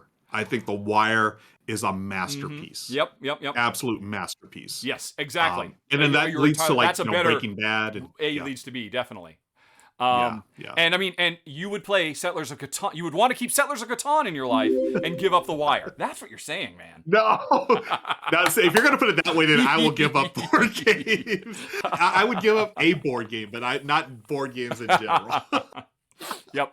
Yeah. But you're right. Nice. The Wire is a really good example of why I can't do it. I can't deny myself that experience. Both just from a pure raw form of entertainment, but more, watching The Wire made me a better person, quite frankly. Yeah. It's an absolute masterpiece, and looking at. We don't have to recap the whole series, but it is a look at an American city that still holds up to this day. Issues of race, politics, poverty. Police enforcement. It covers everything, including the working class, and it's just brilliant. Yeah, absolutely. Amsterdam forever changed the way I look at the world, quite frankly. Yeah, right. Oh gosh. I'm literally. You can't see it, but I literally have goosebumps thinking about that show. I absolutely. I know. I literally just got hit by them right now as well. Yeah. But it doesn't matter. As much as you kind of help try to make my argument for me, board games comes out at 78%. It's not even close. Yeah. We know our audience. Yep. That's totally understandable. That was a good question, though. Yeah, that was great. Yeah. Okay. I think let's go to some Q&A. Folks. Okay. Q&A, folks. Yeah, we've got we got 14 shout out minutes. to Live and Dice in LA. Thanks for joining us. Yeah, we could really dig into some weighty topics if you like. Or we could just keep it light and have fun and talk about more Christian Slater action films. That is also cool. Christian Slater. Oh my gosh. Okay, right off the bat, Nazgoth says, "Hey, do we have any 2022 gaming predictions, Tom Vassell style?" Do you know what he's talking about? The Tom Vassell prediction show? Yeah, where he makes predictions about the industry. Yeah, exactly. What trends are going to happen? What surprises, and he's literally just making it up, and he's right about 30% of the time, or something like that. Yeah. I'll take the first one if you don't have any. Because my brain just doesn't work that way. I just don't think about such things. I honestly I don't either, but I just thought of one right now. Okay. So the trend lately for themes has been cats. I think this year's the year of the dog. I think we're gonna see more dog games. I hope we will. We just had the retheme of I think it was Cat Lady. Cat Lady. Became this, Yeah, I've already done a. Have I done a run through for it? No, I haven't. I did a what was it called? Patreon Dog backers Park got to or see my something? run through of Dog Lover. And Dog Lover is Dog Lover. fantastic. It made my top 10 of last year, even though it was only Right. widely available now. And actually, you're right. There was at least one dog project when I was scrolling through that list of 500 on Kickstarter. Yep. I think there was at least Yep. one, maybe two. Yeah, and then I know that one of them will be, I think, shipping this year. Dog Walker, which Dog was a Walkers. big hit on Kickstarter Yes, last year. that Yeah, I had think that looked one's very, gonna come very out. good. That's true. Yep. Yeah. So that's one of my predictions I for like this it. year. What about the? That's a nice soft fuzzy one. That's not Right? 3 companies will go out of business. Yeah. Or Oh, okay. Here's another one. I think the shipping fiasco. I think Yes. it's going to stabilize a little more Yeah. towards the end of the year. Okay. 2022. I think. Hopefully it'll stabilize. But unfortunately, I think it's going to take out. It's still going to take out a bunch of smaller companies that aren't able to weather this storm. Yep. So those are pretty easy predictions. I think those are some soft predictions. What about you? An interesting thing. Okay, well, I mean, it's in my mind just because we just talked about Gaijing, or formerly the game formerly known as Gaijing and now known as Outsider. I think you said it when I mentioned this. The industry is listening. The industry is and for years, folks like Jason Perez and Elizabeth Hargrave were preaching the. Yeah, look, we don't want to ruin anybody's good time. We just want to make sure that the industry is open so that everybody can have a good time. Why make choices in our game development that just immediately puts up barriers for some people? And they have to say, well, okay, there's nothing here that pulls me in. I guess I'll just play because my friends are playing it. Why can't there be more inclusion? Why can't there be more that either doesn't keep people out or actually draws people in? And this has been a movement that has been very, very slow in coming. And there's been a few people out in the woods, and every time they bring it up, they would just get shouted down by, stop trying to ruin board games, don't bring your SJW nonsense into it. But I think we are starting, I think if nothing else, publishers are starting to realize, you know what? Those voices are in the minority, and people who are open to the idea of inclusivity and broader, more colorful experiences and representation are in the majority. And if nothing else, it just probably makes better business sense. But then I think, putting that aside, I do think, I am so blown away by Board and Dice specifically. We look at where we were a year ago. Board and Dice had a very, very tough choice to make with the Danielle Tassini incident. And obviously that was a flashpoint for the industry. It was a flashpoint for me. I came down on the wrong side of that originally, and I had to grow and look inward and see, well, what do I really stand for, and why am I responding this way? So I could try to grow because I don't want to turn anyone away. But if I'm going to turn anybody away, I want to turn people away who are basically closed-minded and are happy to turn other people away. If I'm going to turn anybody away, I'd rather do that and keep my arms open to everybody else. And Board and Dice, they were at the front line of that because they had Danielle Sassini things, and so they handled that very deftly. And since then, I have noticed in their rule books, here's the thing: in their credits in the end of the rule books, they list their cultural consultants. And because why not? It's just par for the course for them. It's not like they don't have to have their arm twisted to do it. They're like, oh, this is a chance for us to make our games better if we actually consult with people from the cultures that we are trying to emulate. And that's fantastic. Why wouldn't you do that? And exactly. So I think and Awaken Realms. This is a big deal for Awaken Realms. Hey, we just make crazy plastic explosion games. What do we care? We're just having fun. But they were able to say, well, you know what? Okay, no, we've listened to it, we've looked into it, we've talked to experts, and at great cost, real money cost to us, we are going to make this shift because we think it's the right thing to do. And that makes me very enthusiastic and optimistic. So that's one. Yeah. How about that? I agree. I agree 100%. And, I do appreciate you bringing up the thing that happened last year, and you took it as an opportunity to grow. Whereas I think other people, they sort of get, stuck in their tracks. They don't want to, they're going to, double down on stuff. But I think it really speaks volumes to your character as well, as far as you took a step back, listened, and I know I appreciated it. A lot of other people did too. And the number one thing, folks, it's about respect. we're respecting, other people who want to play games, and we're respecting the cultures that we may be representing in these games. And that, to me, that's what it comes down to. That's all I ever wanted was respect. Treat a culture that you're putting in the game with respect by talking to people from that culture and so forth. Like, I don't want to get on a soapbox here, but it's the right thing to do. And I love seeing that. And I think you're right. I think, just like society, change does not happen overnight. And our industry is headed in the right direction. I wish I could kick it a little faster in that direction. I know we all do, but at the same time, it's just like society. It's going to come with change. Oh, it's going to come with time. And the more voices that speak up, like yourself and everyone in chat and so forth, it's going to get better. And I'm an optimist in that aspect. I think we are going to get there someday. Well, I was just joking about, but yeah, we went right to the heaviest of heavy topics, didn't we? with all our time. I know. Let's get back to Christian Slater. Come on. Okay, yeah. People come here for the hard rain talk, really, I think. Actually, I've noticed there have been so many people. How could you not? Since we brought him up with Pump Up the Jam, and then we don't mention that, and there's been a lot of Christian Slater love in the chat. I've been noticing out of the corner of my eye as we go. Well, let's see here. Henshaka used channel points to highlight their question, so let's go on ahead and say, Henshaka watched my most anticipated game for 2022, wondering about Solar Sphere. Why wasn't it on the list? It was my number 3 game of the month back in August. Did something change my mind about it? Why wasn't it on the list? Why wasn't it? That's a good question. Honestly, to answer your question, I've got to go to... Because it's a great game. I really like it. And I like Solar Storm, which I ended up playing after I played Solar Sphere. Let's see. Why I want to go to... ranked. Ranked.rahdo.com. No, that's not... I don't want... I want wishlist.rahdo.com. Is it on? Wishlist.rahdo.com. Sorry, this is not a question. Rel, entertain the audience while I look at my wish list. Yeah. So I'm just going to catch up here. Let's see. Yeah, people are agreeing, the times are slow to change and so forth. Forest of Glass has a funny question. Randomly pick one Calyx cube behind you and try and guess the games behind the showcase game. We'll let y'all try to do that.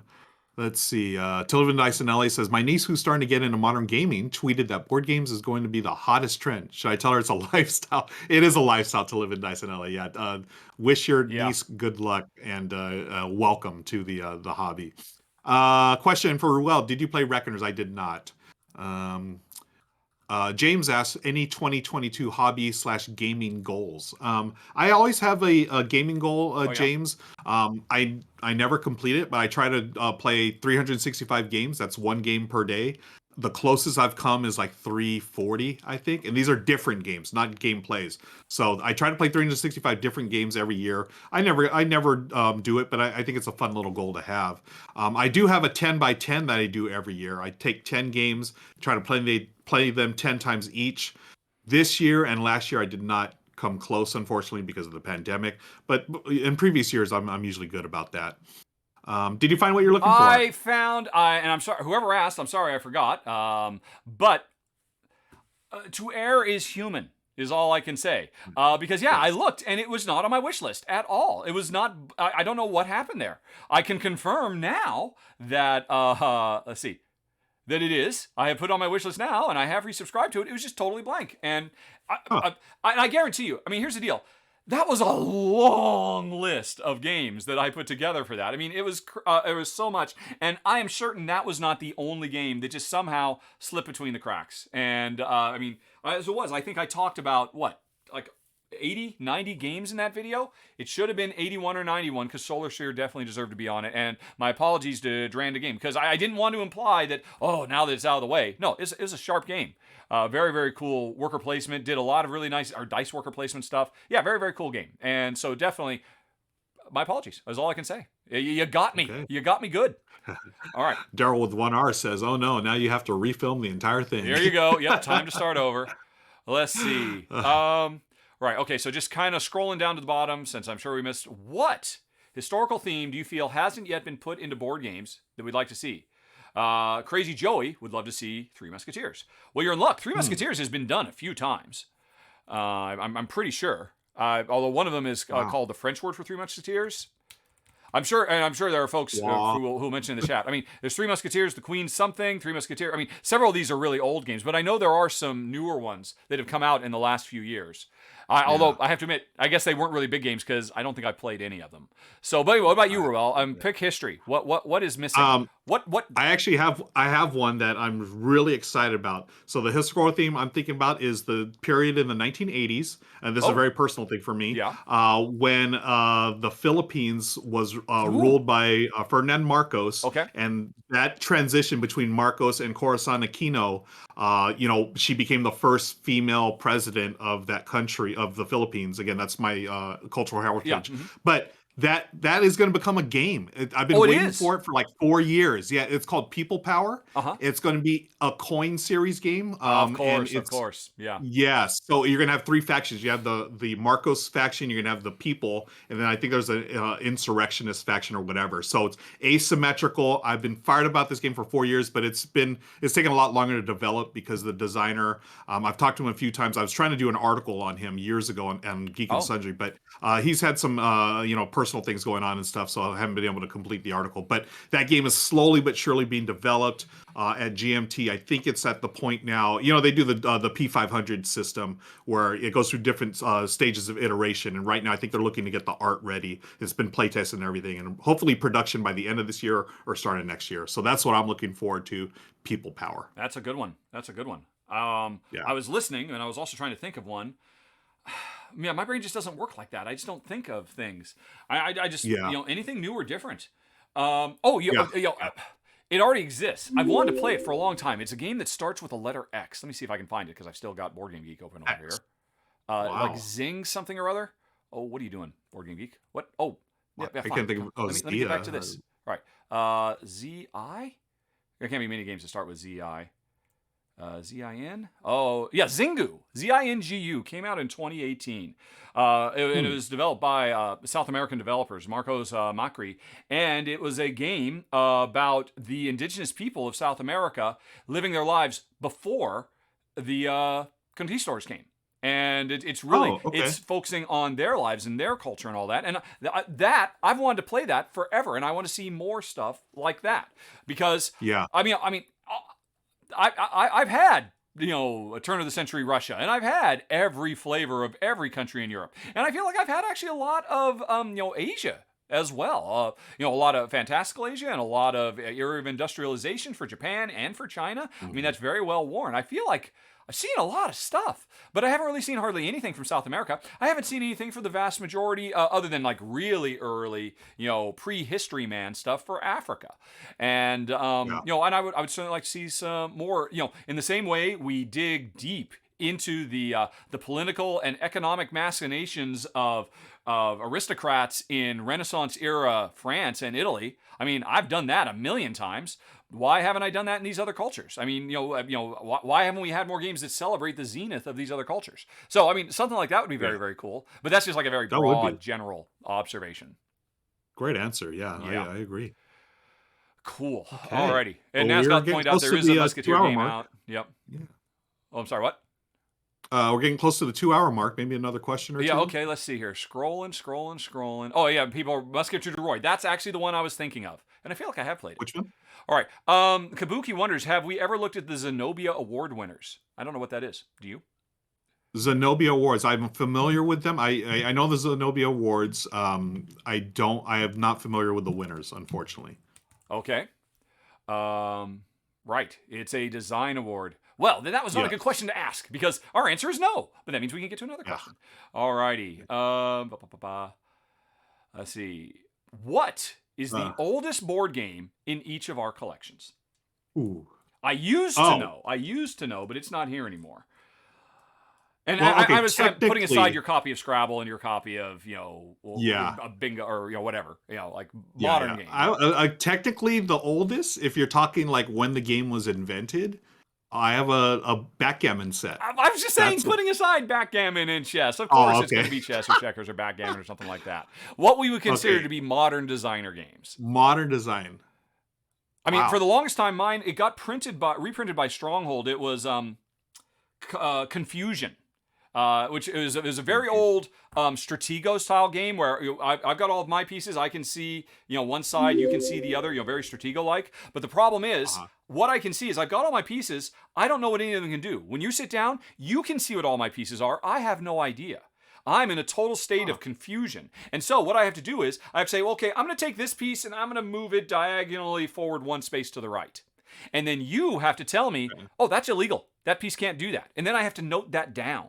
And over time, I slowly learn what all my pieces are capable of. And the interesting thing is, I think 2 times in the game, maybe 1 time in the game, when you tell me if that was a legal move or not, if it wasn't, I put it back and I'm like, okay, well, I'll do another thing.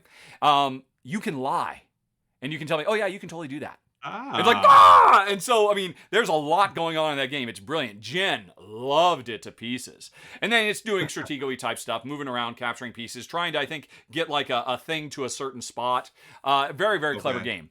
That was my oldest, because originally it was published in the early 80s, and it got a very nice deluxe revamp from Stronghold. Got it. But more recently... Cool. Yeah, the only, I mean, just because I was talking about this the other day, Samurai by Reiner Knizia, I got the original version. Yeah. Mm-hmm. Yeah, I think that's like a late 90s game, but besides that, that's the one that comes off the top of my head. All right, yeah. Okay, I'm going to go to advanced you're not gonna search. Let me have backgammon for board game. Yeah. Well, okay, yeah, you can have backgammon if you want. That's fine. Although honestly, what is the oldest thing I have if we actually include those? I mean, I've got a deck of cards, so pick Whist. Now, does that predate backgammon? I feel like backgammon's probably, unless you have a copy I think of Go. Backgammon is ancient, isn't it? I believe it is. It's like Mancala era type stuff. Yes, it predates the existence of cardstock. Right. Shall we exactly. say? Let's see. Yeah. Where is advanced search on Board Game Geek? Why can I not find it all of a sudden? All right, I'm actually curious now. I know what it used to be. I'm just going to do a search for games that I own that came out between 1970 and 2010, because obviously starting 2010, 29, I got a ton of games. So actually, Goblin brings up, doesn't Ruel have an old Sid Saxon game from the 60s? You know what? Yes, you do. Didn't you talk about that? I talked about, I don't have a copy. That game Bazaar. That's like that's right. You wanted to get it because it was on sale, and it's long since sold out. But yeah, and you totally convinced me I should have a copy of it too. Okay, well in that case, I've got a copy of Rahdo. Which is actually my mom's copy when she moved in, and we got all her stuff. We got her old, literally first edition printing from the 50s of Rahdo. But the oldest game I own now, it's a tie, Reiner Knizia, 1999, Lost Cities and Raw. Okay. That's as old as I go at this point. Yeah. All right. Well, cool. That was a blast in the past, and we have done it. We have hit the 2-hour mark, and we haven't even had one battle royale. Let's go out with a bang. Battle Royale. Good luck, everybody. Give somebody Battle Royale. Some, who's going to be some customization points. Who's going to remain? Exactly. And so what else is going on?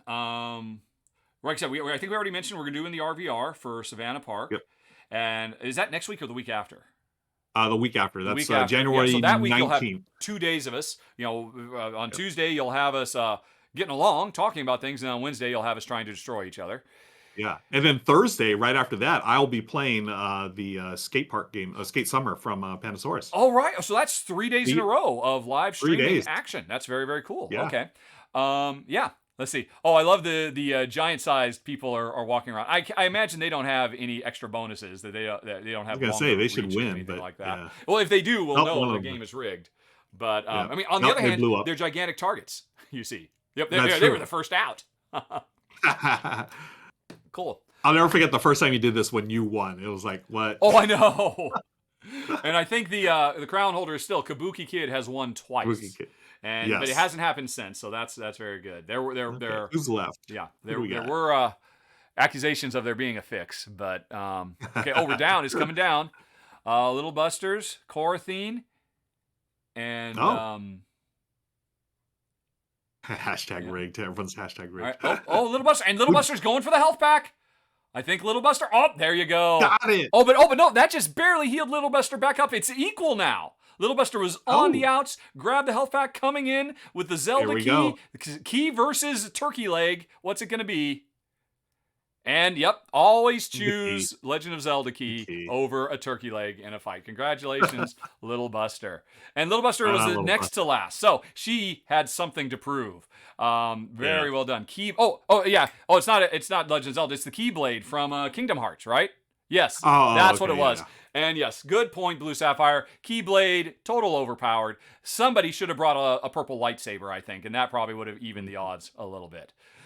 Okay, we are Dunsville. Another one is in the books. Thanks everybody for showing up. I had a good time, and I'm so glad you're definitely on the Mandruel. That is fantastic. Who? Thank you. Yes, always a good time here. So much fun. Oh, we got to get ready to raid somebody. I see Board Game Geek. So I mean, I love Board Game Geek, but is there somebody you would like to raid Mo? I just saw Amanda Panda. She's playing a new game that's on Kickstarter right now. All right. Oh, she is? Okay. Oh, she's playing Boba Mahjong. Yeah. Boba Mahjong. Okay. Well, you know what? Let's give Amanda Panda some love. Sorry, Aldi. You know I love you, man. But you're the big dog. You already have all the viewers. Yeah. So everybody, go say hey to Amanda Panda. In case you don't know, if you follow through this raid, you will get more channel points, which means you can unlock more cool stuff for have Royal and us do in the future. So let me start the raid. Tell them the R&R Show sent you. And hope you have a very, very good day. And I hope it's just all uphill. You know, some MFs always want to ice skate uphill, and I hope this is the year we all pull it off, right? Let's raid. Agreed. Yes. Let's make it a good year, folks. Okay. I couldn't quite quote that appropriately because this is still I mean, actually, I guess I could have because it wasn't the actual real show, but we'll just... Good enough. Yeah, good enough. Okay. So let's okay, it looks like it's going. We have raided, so we are good to go. And and she has an explosion of pandas. Oh my goodness! Yeah, I literally can't see them amongst all the pandas. And there's a few little Rahdos flying amongst there. But I'm gonna throw she has that thing. Remember, we first time you took after your week off, there's like the crazy fireworks explosions that I couldn't turn off. Oh, yeah. She has that turned on, and it filled her entire screen instead of just a little half like I did. So, yeah. Oh, my, and it's still going. Okay. Well, cool. Oh, my gosh. All right. That is good seeing you again, man. We will see you next week. Let me know when you get that Savannah Park. Awesome. I'm very excited about getting that. Will do. All right. Talk to you. Yeah. Can't wait. All right. Thank you. Bye. End stream.